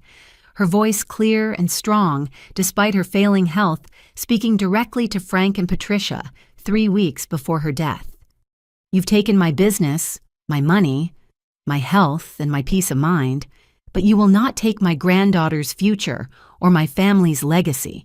I've spent my final months ensuring that justice will be served, that other elderly people will be protected from your predatory behavior, and that Nellie will finally learn the truth about her family." The recording continued. "Frank and Patricia, you chose to turn my love into a weapon against innocent people. You used my trust to facilitate crimes against vulnerable victims. You destroyed my relationship with my granddaughter and contributed to my daughter's 28-year disappearance. But love is stronger than cruelty. Truth is more powerful than lies, and justice will ultimately prevail even when good people die fighting for it." As federal agents led Frank and Patricia away in separate cars, the family they'd manipulated for decades watched from the front porch. Carol and Robert were already planning to attend every court hearing, determined to see their mother's killers face full consequences for their crimes. Jake sat alone in his empty house, surrounded by possessions purchased with stolen money, finally understanding that his parents' love had always been conditional on their criminal success. Dorothy Morrison's final family gathering had ended exactly as she'd planned. Truth had been exposed, justice was being served, and the predatory operation that had destroyed so many elderly lives was finally coming to an end.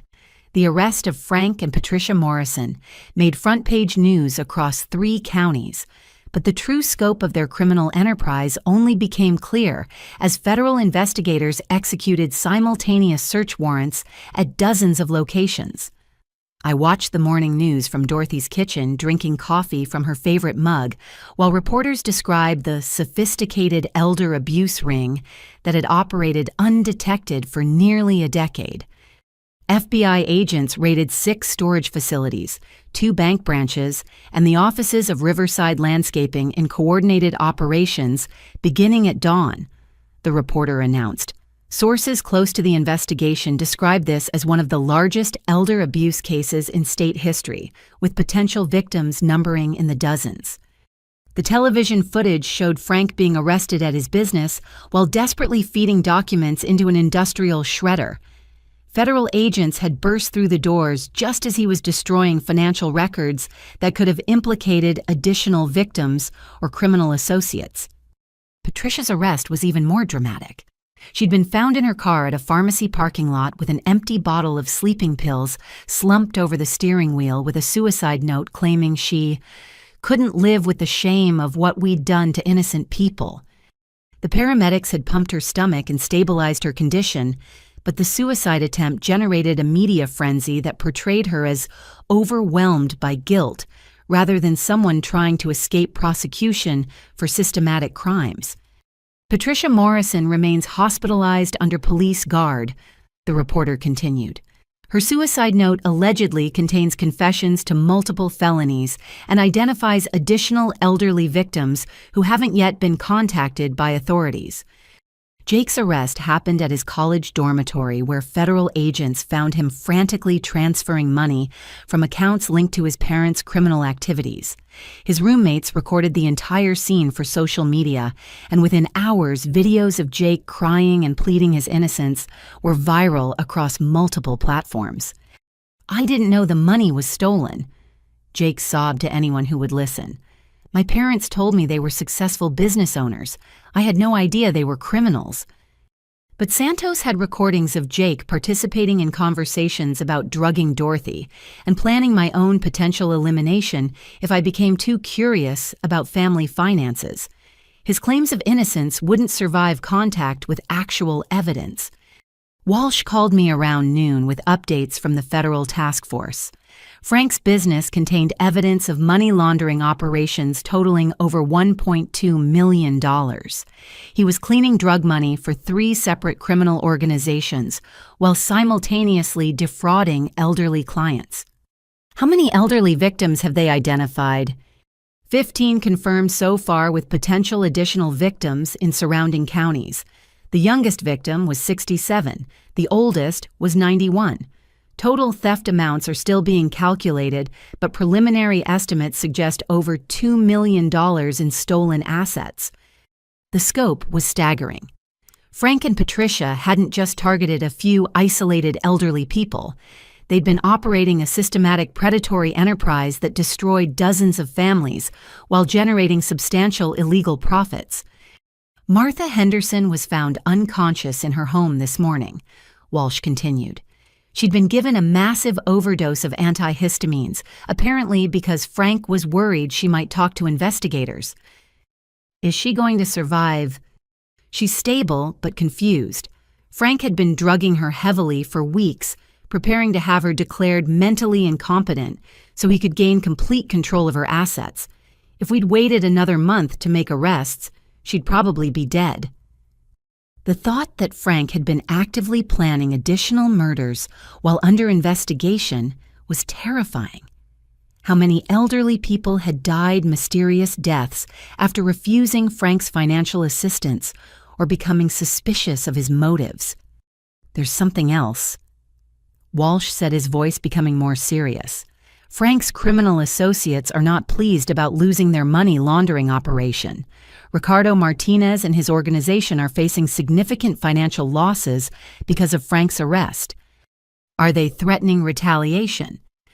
Federal marshals are providing security for you, Carol Robert, and other family members who testified against Frank. These aren't people who accept business disruptions quietly.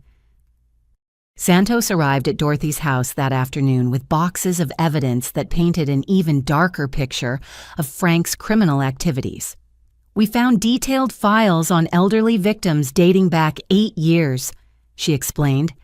"Frank kept meticulous records of each person's financial situation, family relationships, and vulnerability factors. The files were organized like a predator's hunting guide. Frank had researched elderly people's social isolation, health problems, and family dynamics before selecting targets for financial manipulation. Robert Chen lost his life savings because Frank convinced him to invest in fake medical research, supposedly being conducted for his late wife's cancer type. Mrs. Eleanor Davis signed over her house deed because Frank claimed he needed collateral to secure a business loan for Patricia's fictional medical emergency. Each victim file contained heartbreaking details of emotional manipulation designed to exploit grief, loneliness, and family loyalty. Frank had turned elderly people's love for their families into weapons against their own financial security. The most disturbing discovery was Frank's backup plan for troublesome victims," Santos continued. "If elderly clients became suspicious or refused to cooperate, he'd arrange accidents or medical emergencies that appeared natural."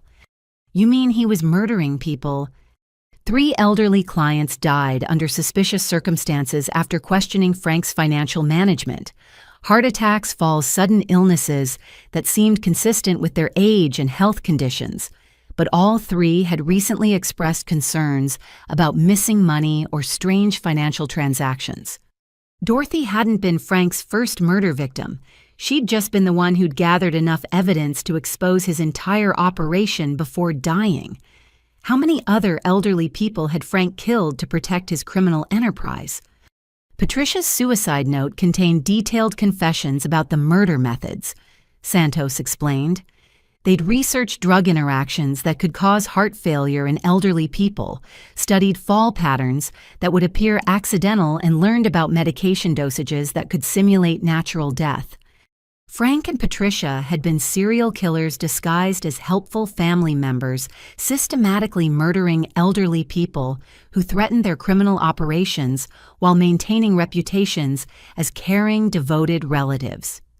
The federal investigation revealed bank accounts in multiple states' property purchases, funded with stolen money, and evidence that Frank had been recruiting other young men to operate similar elderly fraud schemes in distant counties. "This wasn't just a local operation," Walsh explained during an evening briefing. "Frank was building a franchise model for elder abuse, teaching other criminals how to target vulnerable elderly people in communities where they wouldn't be suspected." The true scope of Frank and Patricia's criminal enterprise was beyond anything Dorothy had imagined when she'd first hired Santos to investigate missing money. They'd been operating a sophisticated network of predatory criminals who viewed elderly people as renewable resources to be harvested for financial gain. But Dorothy's evidence had provided federal investigators with everything needed to dismantle the entire operation. Her careful documentation, combined with Santos's surveillance and the cooperation of surviving victims, was ensuring that Frank and Patricia faced federal charges carrying potential life sentences. "The sentencing hearing is scheduled for next month," Walsh informed me. "Frank's attorney is attempting to negotiate a plea deal, but federal prosecutors are demanding full sentences given the scope of the crimes and ongoing threat to community safety." "What about the money they stole? Can victims recover their losses?" "Dorothy's $5 million inheritance to you comes with a provision requiring you to establish a victim compensation fund. She wanted stolen money returned to every elderly person Frank and Patricia victimized, even if it meant reducing your inheritance significantly." I thought about Dorothy's final letter, her determination to protect people she'd never met from suffering the same betrayal she'd experienced. Even in death, she was ensuring that Frank and Patricia's victims received justice and compensation for their losses. "Use whatever money is necessary to make victims whole again," I said without hesitation. "Dorothy died fighting for those people. I won't dishonor her sacrifice by prioritizing my inheritance over their recovery." Walsh smiled approvingly. "Dorothy knew you'd make that choice. She was very proud of your character and integrity despite everything Frank and Patricia did to try to damage your spirit. As evening fell, I walked through Dorothy's garden surrounded by flowers she'd planted and tended during her final months while fighting Frank and Patricia's systematic abuse. Her roses were blooming beautifully, testament to her determination to create beauty even while battling evil. Tomorrow, Frank and Patricia would face federal charges that could result in life sentences. Their predatory operation was destroyed, their victims would receive compensation, and their criminal associates were under investigation by multiple law enforcement agencies. Dorothy Morrison had died believing justice would eventually be served, and her faith was finally being vindicated through the federal court system. The federal courthouse buzzed with activity as Frank and Patricia Morrison's case dominated headlines across multiple states. Media outlets had discovered that their elder abuse operation had crossed state lines, making it a federal case with implications for elderly protection laws nationwide. Patricia's suicide attempt had backfired spectacularly. Instead of generating sympathy, her detailed confession note had provided prosecutors with evidence of premeditated murder that made plea negotiations impossible.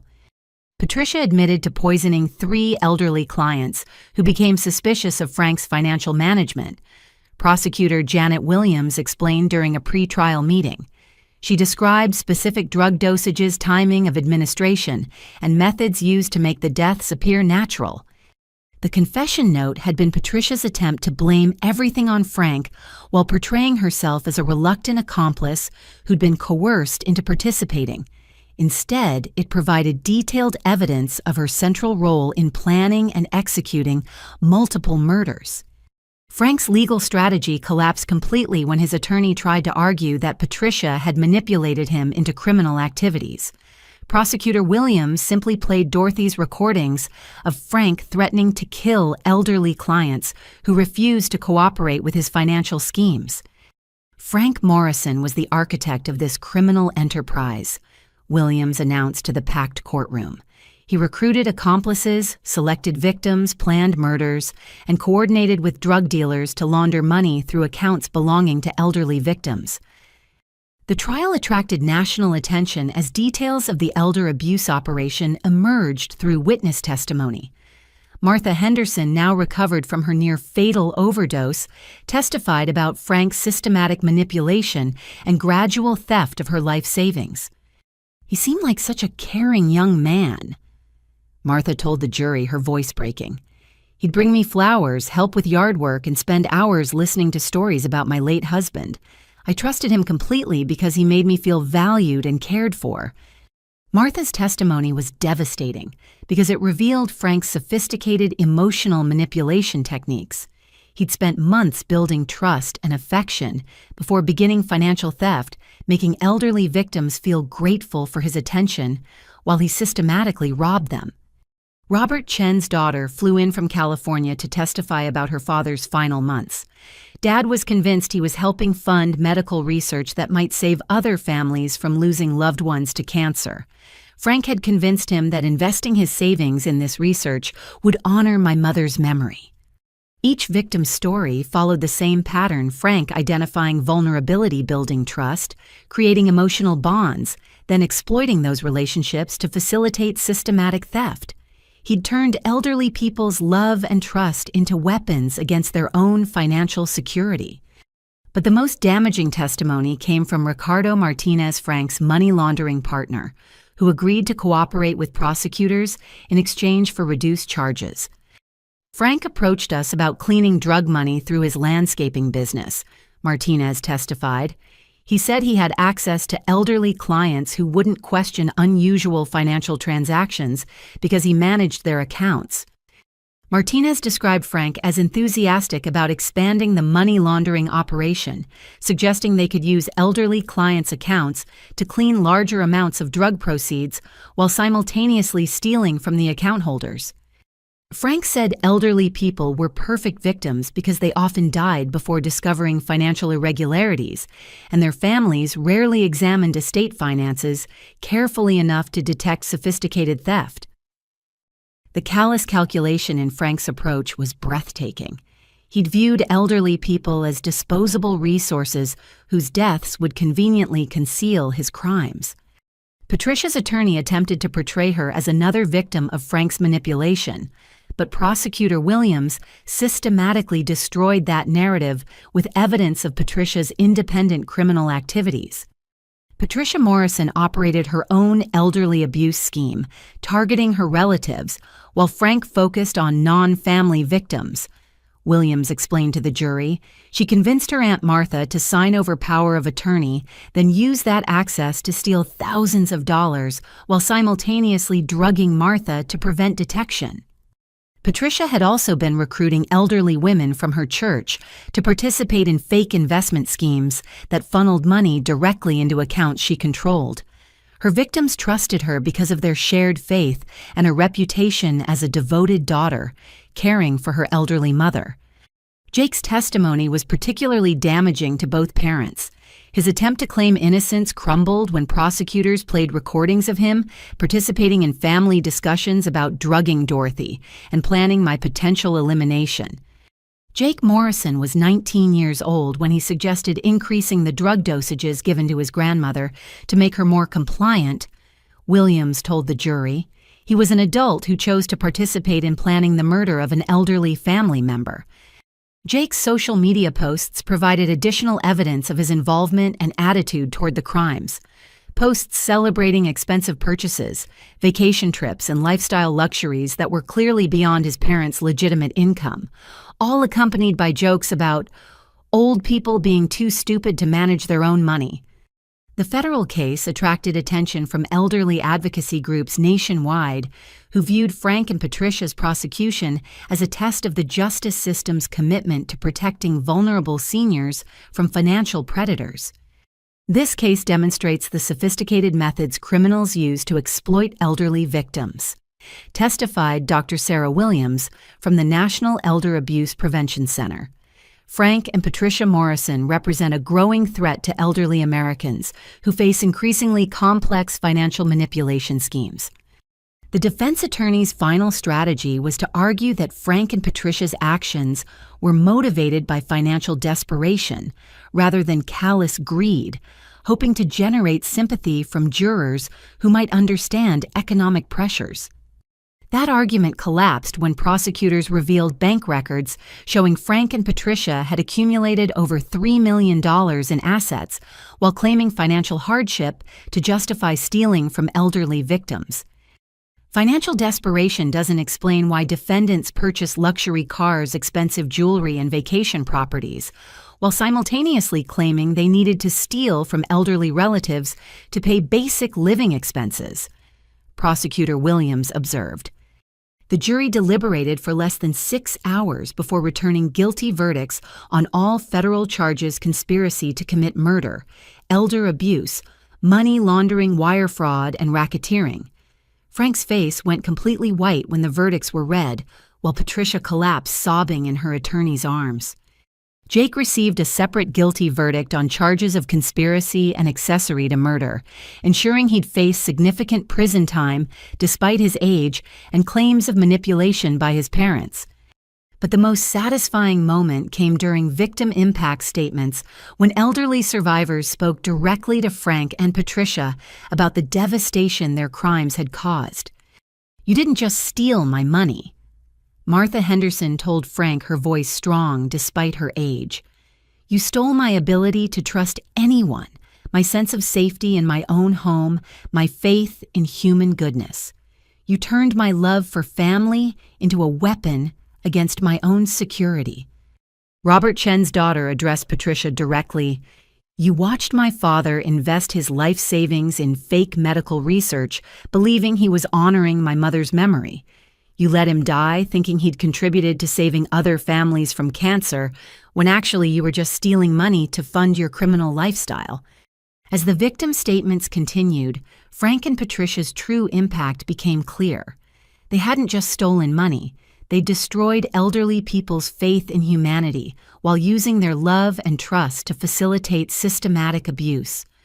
The sentencing hearing was scheduled for the following month, with federal prosecutors requesting maximum sentences for crimes that had terrorized elderly communities across multiple states. Dorothy Morrison's evidence had not only ensured justice for her own murder, but had exposed a sophisticated criminal enterprise that threatened elderly people throughout the region.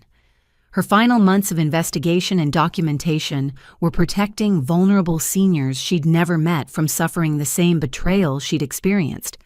The Morrison case had become a catalyst for examining elder abuse prevention throughout our region, with local media outlets investigating how Frank and Patricia had operated undetected for so many years.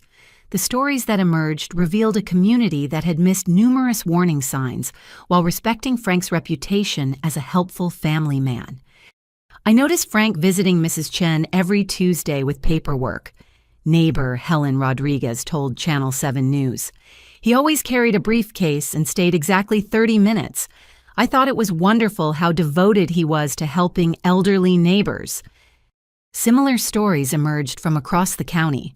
Frank's systematic approach to victim selection and manipulation had been hiding in plain sight, disguised as community service and family devotion. The nursing staff at Sunny Meadows Assisted Living admitted they'd never questioned Frank's regular visits to residents who had no family nearby. He brought flowers, spent time listening to their stories, and helped with paperwork they found confusing. Administrator Linda Chen explained, "We thought he was a remarkable young man who truly cared about elderly people." The facility had unknowingly provided Frank with access to vulnerable victims while praising his apparent compassion. 3 residents had lost significant money through Frank's fake investment schemes, but staff had never connected his visits with subsequent financial problems. Frank convinced our residents that he could help them manage complex financial decisions, Chen continued. They trusted him because he seemed so knowledgeable and patient with their questions. Local churches had also been infiltrated by Patricia's recruitment efforts. Pastor Michael Thompson from St. Mary's revealed that Patricia had been targeting elderly parishioners for months, convincing them to invest in fake medical charities that actually funneled money into her personal accounts. Patricia presented herself as someone trying to honor her mother's memory by supporting cancer research, Pastor Thompson explained. She showed us forged documents from legitimate medical institutions and convinced several elderly members to make substantial donations. The church community felt betrayed by Patricia's manipulation of their faith and charity. Several elderly parishioners had donated thousands of dollars, believing they were supporting legitimate medical research, only to discover their money had funded Patricia's criminal lifestyle. She prayed with us, cried with us about our own family losses, and convinced us that supporting her mother's medical research was a way to honor our own deceased relatives, explained 82-year-old parishioner Grace Martinez. She turned our grief into a weapon against our own financial security. The broader community response revealed how Frank and Patricia's reputation for helping elderly people had actually facilitated their crimes. Local businesses, social organizations, and neighborhood groups had all recommended Frank's services to elderly clients without realizing they were directing victims toward systematic predators. Frank Morrison was on our approved vendor list for elderly clients who needed landscaping services, admitted Jennifer Walsh from Senior Community Services. We referred dozens of elderly clients to his business over the past 5 years. The organization had unknowingly been feeding victims to Frank while believing they were connecting elderly clients with trustworthy service providers. Several clients had been manipulated into signing power of attorney documents after Frank convinced them he could help manage their finances more effectively. But the community response wasn't just about recognizing past mistakes. Local organizations began implementing new protection protocols designed to prevent similar elder abuse schemes. We're now requiring background checks for all service providers who work with elderly clients, Walsh announced. We're also training staff to recognize financial manipulation warning signs and establishing regular check-ins with clients who might be vulnerable to fraud. Banks throughout the region implemented new safeguards after discovering how Frank had exploited elderly clients' trust to facilitate money laundering and theft. We've created alert systems that flag unusual financial activity involving elderly account holders, explained First National Bank manager Robert Anderson. The banking protocols included mandatory waiting periods for large transactions involving elderly customers, required family notification for significant account changes, and regular financial literacy education programs designed to help elderly clients recognize manipulation attempts. Frank Morrison used our elderly clients' trust and confusion to facilitate criminal activities, Anderson continued. We're committed to ensuring that never happens again. Local law enforcement agencies admitted they'd been unprepared for the sophisticated elder abuse schemes Frank and Patricia had employed. Traditional elder abuse usually involves family members stealing modest amounts from vulnerable relatives, explained Sheriff Patricia Williams.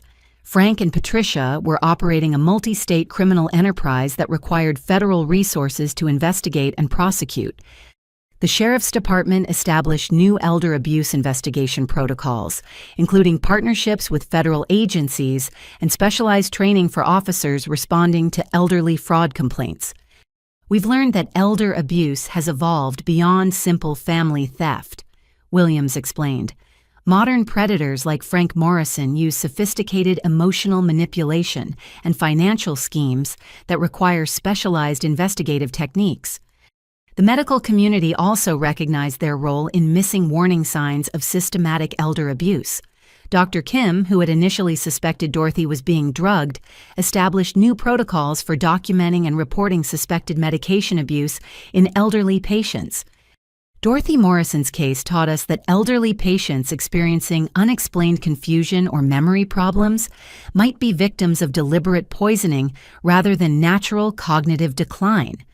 Dr. Kim explained, we now test for unexpected substances in elderly patients who show sudden mental changes.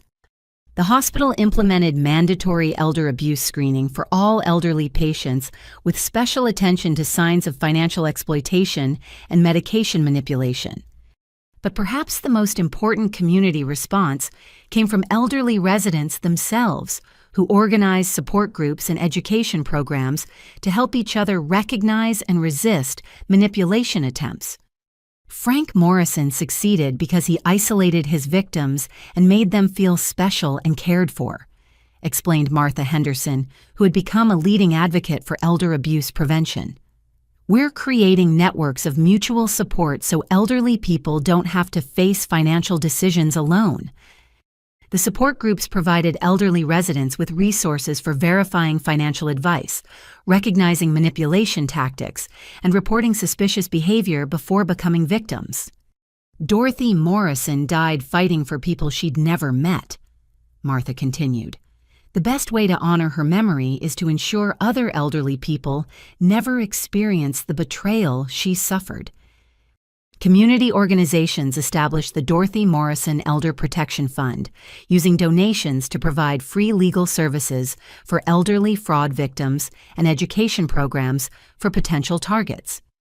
The fund also supported legislation requiring more stringent oversight of power of attorney arrangements and mandatory reporting of suspected elder abuse by healthcare providers, financial institutions, and social services organizations.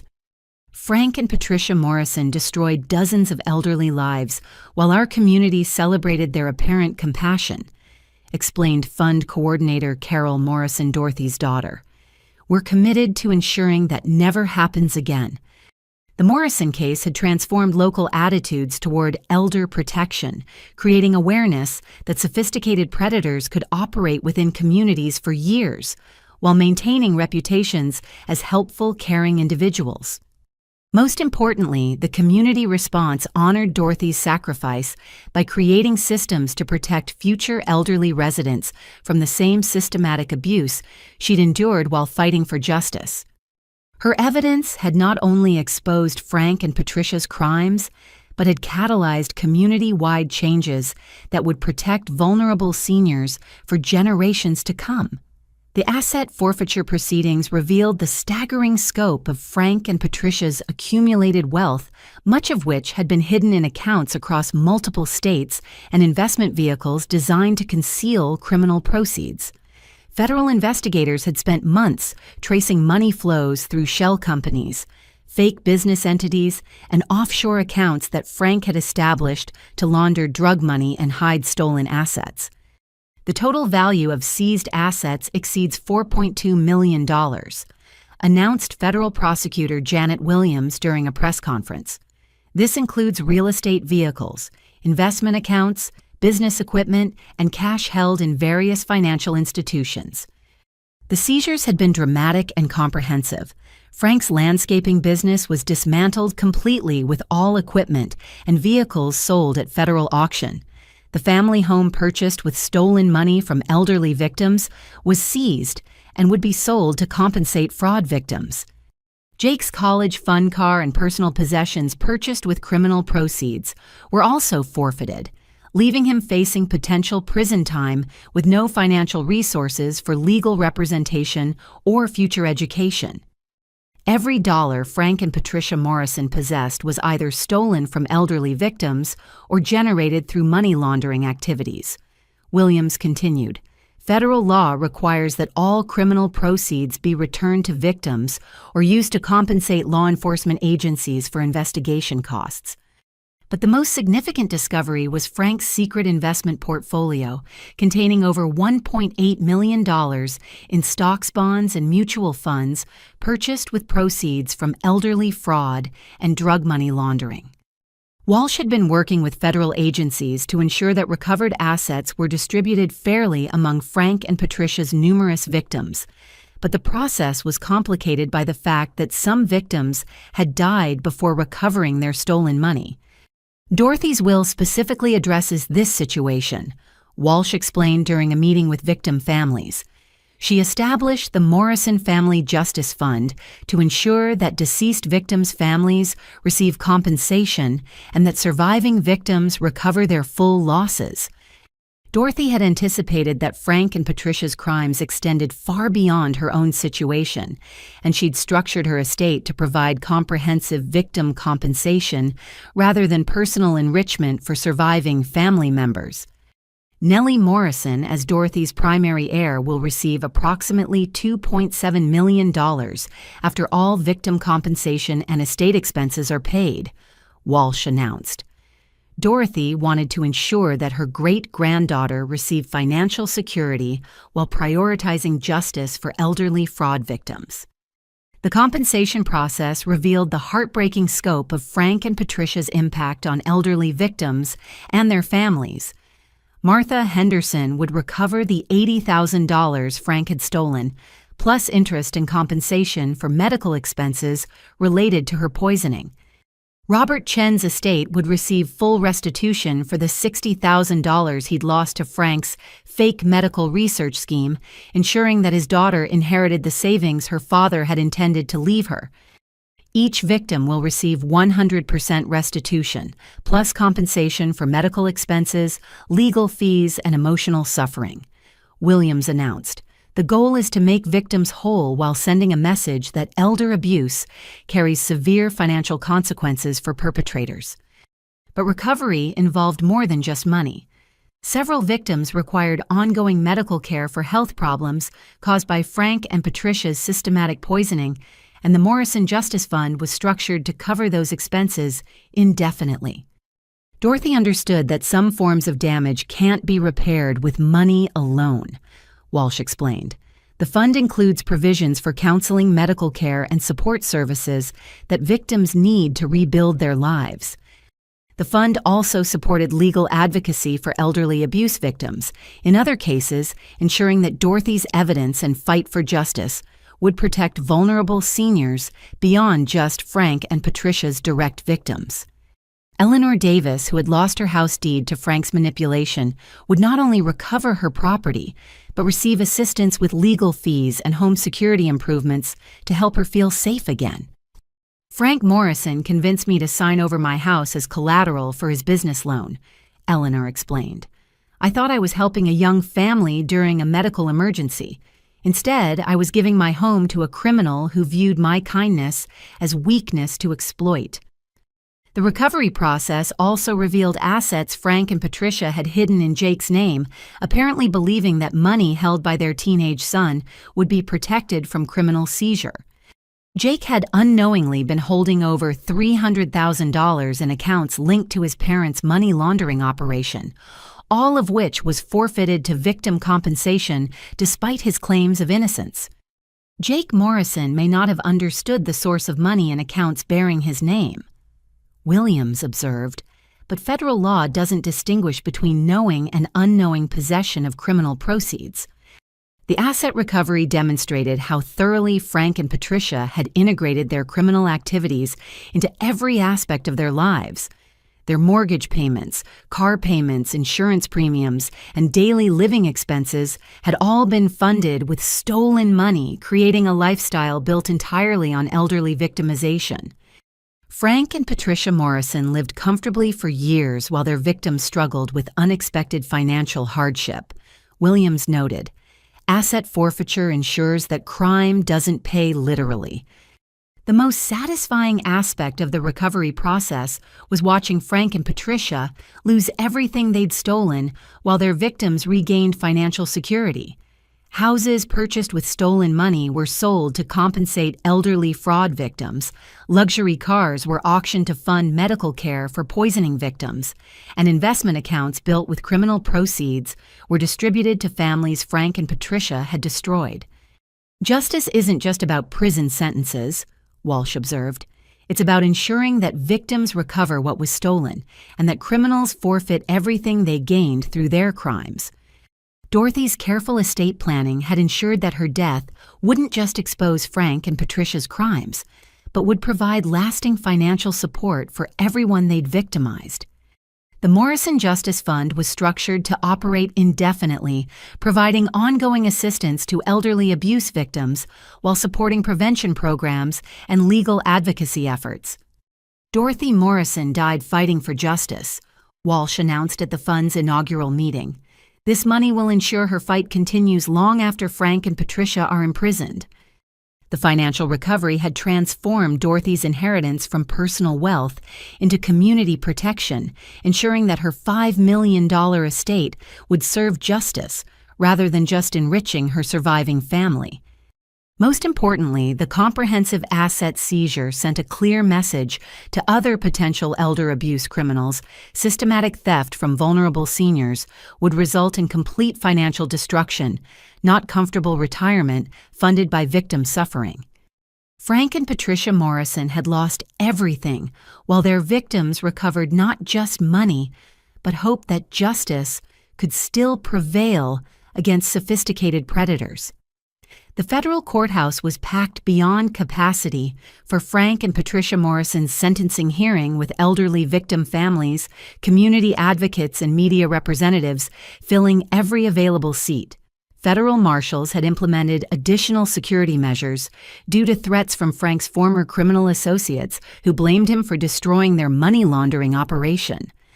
Judge Margaret Reynolds, known for her tough sentences in elder abuse cases, reviewed the extensive victim impact statements before addressing the packed courtroom. "In 32 years on the federal bench, I have rarely encountered crimes that demonstrate such calculated cruelty toward the most vulnerable members of our society." Frank sat rigidly at the defense table, his orange jumpsuit a stark contrast to the expensive suits he'd worn while operating his criminal enterprise. His attorney had advised him to express remorse during sentencing, but Frank's statement came across as self-pitying rather than genuinely apologetic. "Your Honor, I never intended for anyone to be hurt," Frank began, his voice barely audible. "I made mistakes in judgment during a difficult financial period, but I'm not the monster the prosecution has portrayed." Judge Reynolds' expression hardened as Frank continued to minimize his crimes. "Mr. Morrison, you systematically poisoned elderly victims to facilitate theft, murdered 3 people who became suspicious of your activities, and recruited your teenage son to participate in planning crimes against family members. These weren't mistakes in judgment. They were calculated acts of predatory violence." Patricia's statement was more honest but equally inadequate. She admitted to participating in elder abuse while claiming she'd been manipulated by Frank's stronger personality and threats against her disabled sister. "I know saying sorry doesn't fix the damage we've caused," Patricia sobbed, "but I want the victims and their families to know that I'm truly remorseful for the pain we've inflicted on innocent people." "Mrs. Morrison," Judge Reynolds replied sternly, "your suicide note contained detailed confessions to murdering elderly victims who threatened your criminal operation. Your remorse appears to be motivated by consequences rather than genuine empathy for your victims." The victim impact statements provided the most powerful moments of the hearing. Martha Henderson, now fully recovered from Frank's poisoning attempts, addressed both defendants with quiet dignity. "Frank and Patricia Morrison didn't just steal my money," Martha said, facing them directly. "They stole my peace of mind, my ability to trust people, and my sense of safety in my own home. They turned my loneliness into a weapon against my own security." Martha's statement continued, "But I want them to know that they failed to destroy my spirit. I'm 81 years old, and I refuse to spend my remaining years afraid of human kindness because two criminals chose to exploit elderly people's desire for companionship."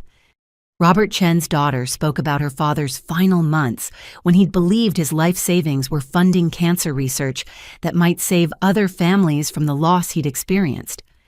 "Frank Morrison convinced my father that investing in fake medical research would honor my mother's memory," she said through tears. "Dad died believing he'd contributed to something meaningful, when actually he'd just been robbed by someone who viewed his grief as an opportunity for profit." Eleanor Davis, who had lost her house deed to Frank's manipulation, demonstrated remarkable strength as she described rebuilding her life after discovering the fraud. "Frank Morrison convinced me to risk my home to help a young family during a medical emergency," Eleanor said. "He exploited my desire to help others, turning compassion into vulnerability. But I've learned that criminals like Frank succeed when good people become isolated and afraid to trust anyone." The most devastating statement came from Jake Morrison himself, who had agreed to testify against his parents in exchange for a reduced sentence. His words revealed the full scope of Frank and Patricia's corruption of their own family relationships. "My parents taught me that elderly people were weak and stupid, that taking their money was practically a public service because they couldn't manage finances properly," Jake said, his voice shaking. "I grew up believing that elderly victims deserved what happened to them because they were too trusting and naive." Jake's testimony continued. "I participated in family discussions about drugging my grandmother and potentially killing Nellie if she became too curious about our finances. I thought this was normal family problem solving because my parents had taught me that our comfort was more important than other people's lives." Judge Reynolds asked Jake directly, "Do you understand now that your parents were teaching you to become a predator who views vulnerable people as resources to be exploited?" "Yes, Your Honor, I'm ashamed of the person they raised me to become, and I'm committed to spending my life trying to make amends for the damage our family caused." The sentencing itself was swift and decisive.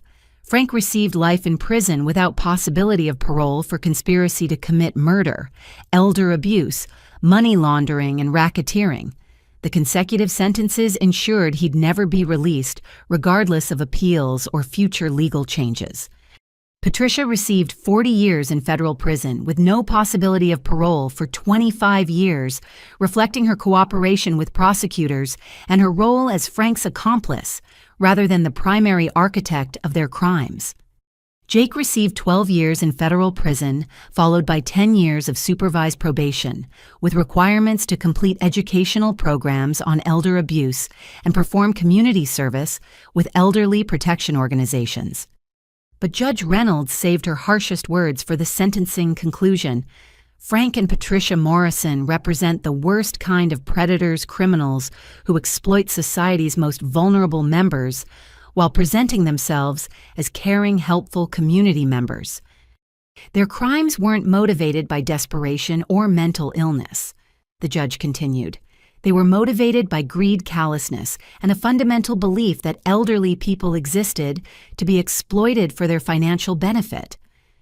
Judge Reynolds addressed the packed courtroom directly. Let this sentence send a clear message that elder abuse will be prosecuted to the full extent of federal law, that criminals who target vulnerable seniors will forfeit their freedom permanently, and that our justice system will protect elderly Americans from predatory violence. As federal marshals led Frank and Patricia away in shackles, several elderly victims and their family members wept with relief. Martha Henderson embraced Eleanor Davis while Robert Chen's daughter thanked Dorothy's family for ensuring that justice had finally been served. Carol and Robert Morrison spoke briefly to reporters outside the courthouse, emphasizing that their mother's sacrifice had protected countless future victims from suffering similar abuse. Dorothy Morrison died gathering evidence to expose Frank and Patricia's crimes, Carol said.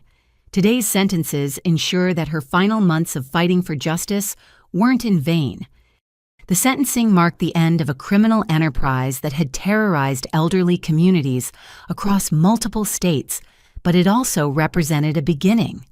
Dorothy's evidence had not only convicted her killers, but had created legal precedents and community awareness that would protect vulnerable seniors for years to come. Most importantly, Frank and Patricia Morrison would spend the rest of their lives in federal prison, ensuring they could never again exploit elderly people's trust and vulnerability for criminal profit.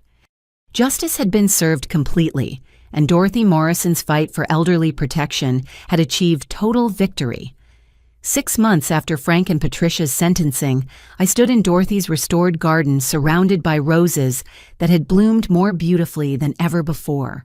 The house that had once felt empty and sad now buzzed with warmth and purpose as the headquarters of the Dorothy Morrison Elder Protection Foundation, which had grown from a simple victim compensation fund into a comprehensive advocacy organization. Walsh had called that morning with news that changed everything yet again. Nellie, I've received a call from attorney Sarah Collins in Portland. She's ready to meet her daughter whenever you're prepared for that conversation. Sarah Collins. My biological mother had been using her middle name as her surname for 28 years, hiding in plain sight while working as a pediatric nurse, just like I'd chosen to become. Dorothy's letter had mentioned that Sarah was alive, but hearing confirmation that she was waiting to reconnect felt surreal after a lifetime of believing she'd abandoned me. She's been following news coverage of Frank and Patricia's trial, Walsh continued. She wants you to know that she never stopped looking for ways to safely contact you, but Frank's threats about exposing her location to dangerous people from her past kept her afraid to reach out directly. I drove to Walsh's office with my hands shaking slightly, carrying Dorothy's letters that had mentioned Sarah's 28-year search for news about her daughter.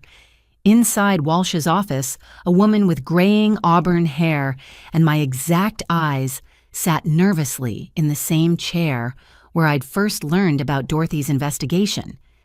Nellie, Sarah's voice broke slightly as she stood up, her hands reaching toward me tentatively.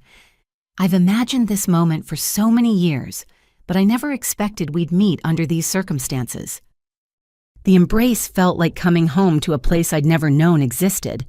Sarah smelled like lavender and coffee, and her hug was everything I'd unconsciously searched for in Frank and Patricia's distant affection. I'm so sorry, Sarah whispered, her tears soaking into my hair. I'm sorry I couldn't protect you from Frank and Patricia. Sorry you grew up believing I didn't want you. Sorry it took Dorothy's death for us to find each other again. Tell me what really happened, I said, settling into the chair beside her. I need to understand why you disappeared and why Frank and Patricia were able to keep us apart for so long.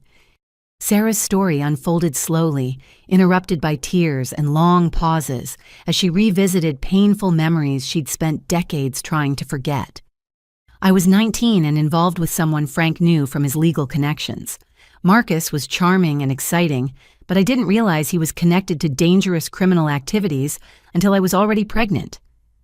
Sarah explained that Marcus had been involved with drug distribution networks that included some of the same people Frank would later work with in his money laundering operation. When I told Marcus about the pregnancy, he became violent, said he couldn't risk having a child that might be used against him by rival dealers or law enforcement. He gave me two choices: get rid of the baby or disappear permanently. So you ran. I hid at Dorothy's house during the pregnancy, but Marcus found out where I was staying. He threatened to hurt Dorothy, to hurt the baby, to destroy anyone who helped me unless I signed custody papers giving the baby to Frank and Patricia. Sarah's voice became bitter as she described Frank's role in facilitating Marcus's threats. Frank convinced me that signing adoption papers was the only way to keep you safe.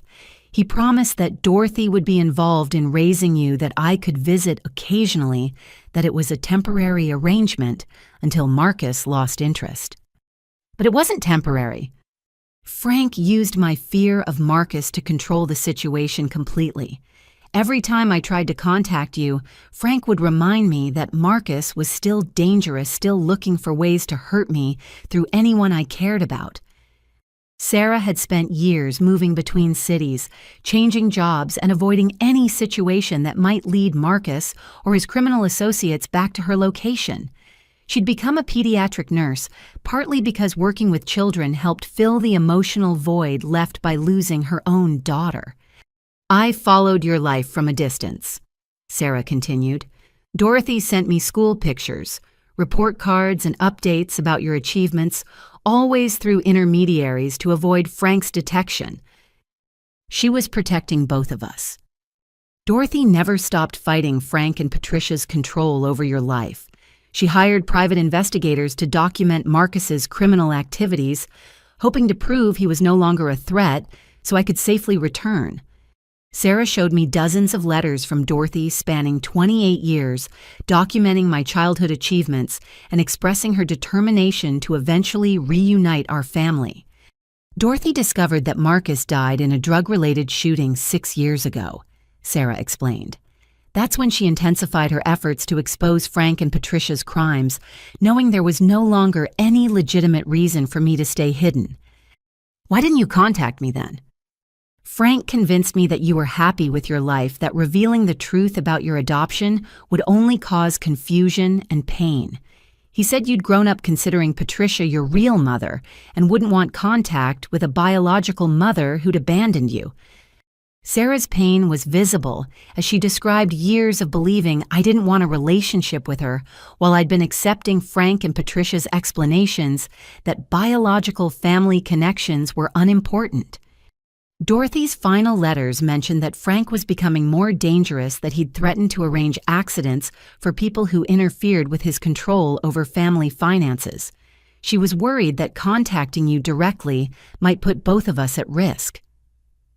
So she gathered evidence to expose Frank and Patricia's crimes as a way to safely reunite us. Dorothy spent her final 2 years building a case that would destroy Frank and Patricia's power to hurt anyone else.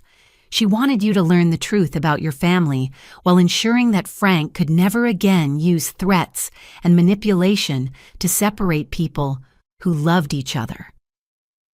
Walsh had been listening quietly, but now he opened another file folder containing documents I'd never seen before. There's more to Dorothy's plan, he said gently.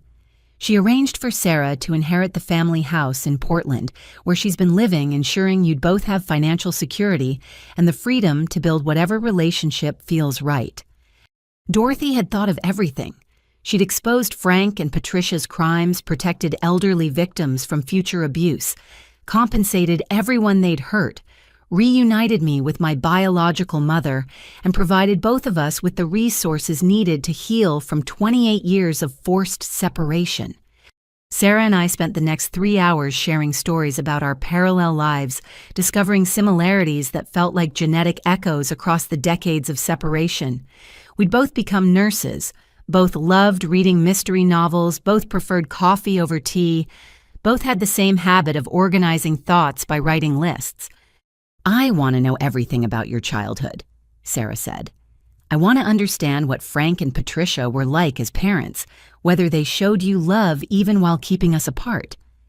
They provided for my basic needs, but always made it clear that their affection was conditional on my good behavior and lack of curiosity about family history. I spent my entire childhood trying to earn love that they were never willing to give freely. Sarah's anger was visible as I described Frank and Patricia's emotional distance, their preference for Jake, their subtle but constant messages that I was less important than their biological child. "They stole 28 years from both of us," Sarah said quietly. "Years when I could have been your mother, when Dorothy could have been your great-grandmother, when our family could have been whole. But they didn't win." I replied, thinking about Dorothy's garden blooming outside, about the foundation protecting elderly victims, about Frank and Patricia, spending their lives in federal prison. Dorothy made sure their cruelty eventually led to justice for everyone they hurt. Sarah smiled through her tears. "Dorothy always said that love was stronger than fear, that truth was more powerful than lies, that justice would eventually prevail if good people refused to give up fighting." As afternoon turned to evening, Sarah and I walked through Dorothy's garden, planning the future we'd finally be able to build together. She would move back to our hometown to help run the Elder Protection Foundation, using her nursing experience to support elderly abuse victims. "I want to honor Dorothy's sacrifice by spending my life protecting vulnerable people from predators like Frank and Patricia," Sarah said. "She died to give us this chance for reunion and healing." The foundation was expanding rapidly, providing legal support for elderly fraud victims, education programs for vulnerable seniors, and advocacy for stronger protection laws. Dorothy's $5 million legacy was generating enough income to fund comprehensive elderly protection services throughout the region. But most importantly, Sarah and I were finally free to love each other without fear of Frank's threats or manipulation. 28 years of forced separation had ended, and we had the rest of our lives to build the mother-daughter relationship that had been stolen from us. "Do you think Dorothy knew this would be the outcome when she started gathering evidence against Frank and Patricia?" Sarah asked, as we stood among the roses she'd planted during her final months. "I think Dorothy knew that love and truth would eventually triumph over cruelty and lies, even if she didn't live to see it happen personally," I replied. "She had faith that justice would be served and families would be healed." As the sun set over Dorothy's garden, I realized that her death had given birth to something beautiful and lasting. The foundation would protect elderly people for generations. Sarah and I would have the relationship we'd been denied for decades, and Frank and Patricia would spend their lives in prison, knowing they'd ultimately failed to destroy the love they'd tried so hard to eliminate. Dorothy Morrison had won completely, and her legacy would continue growing long after Frank and Patricia were forgotten. Now, as I share this story with you, I want to ask you something important. Have you ever noticed elderly people in your community who might be vulnerable to financial manipulation or abuse? Are there neighbors, relatives, or family friends who seem isolated or confused about money, matters in ways that could signal predatory targeting? The truth is, Frank and Patricia's crimes were only possible because our community failed to recognize warning signs that, in retrospect, were clearly visible for years. They operated successfully because people like us didn't know what to look for or how to report suspicious behavior. Dorothy's story taught me that protecting vulnerable people requires all of us to stay alert, ask questions, and speak up when something doesn't seem right. Every elderly person deserves to live with dignity and security, free from predators who view their trust as weakness to exploit. If this story moved you, if it made you think differently about elderly protection, please like this video, share it with people who need to hear Dorothy's message, and subscribe to ensure you don't miss future stories about justice prevailing against those who prey on vulnerable people.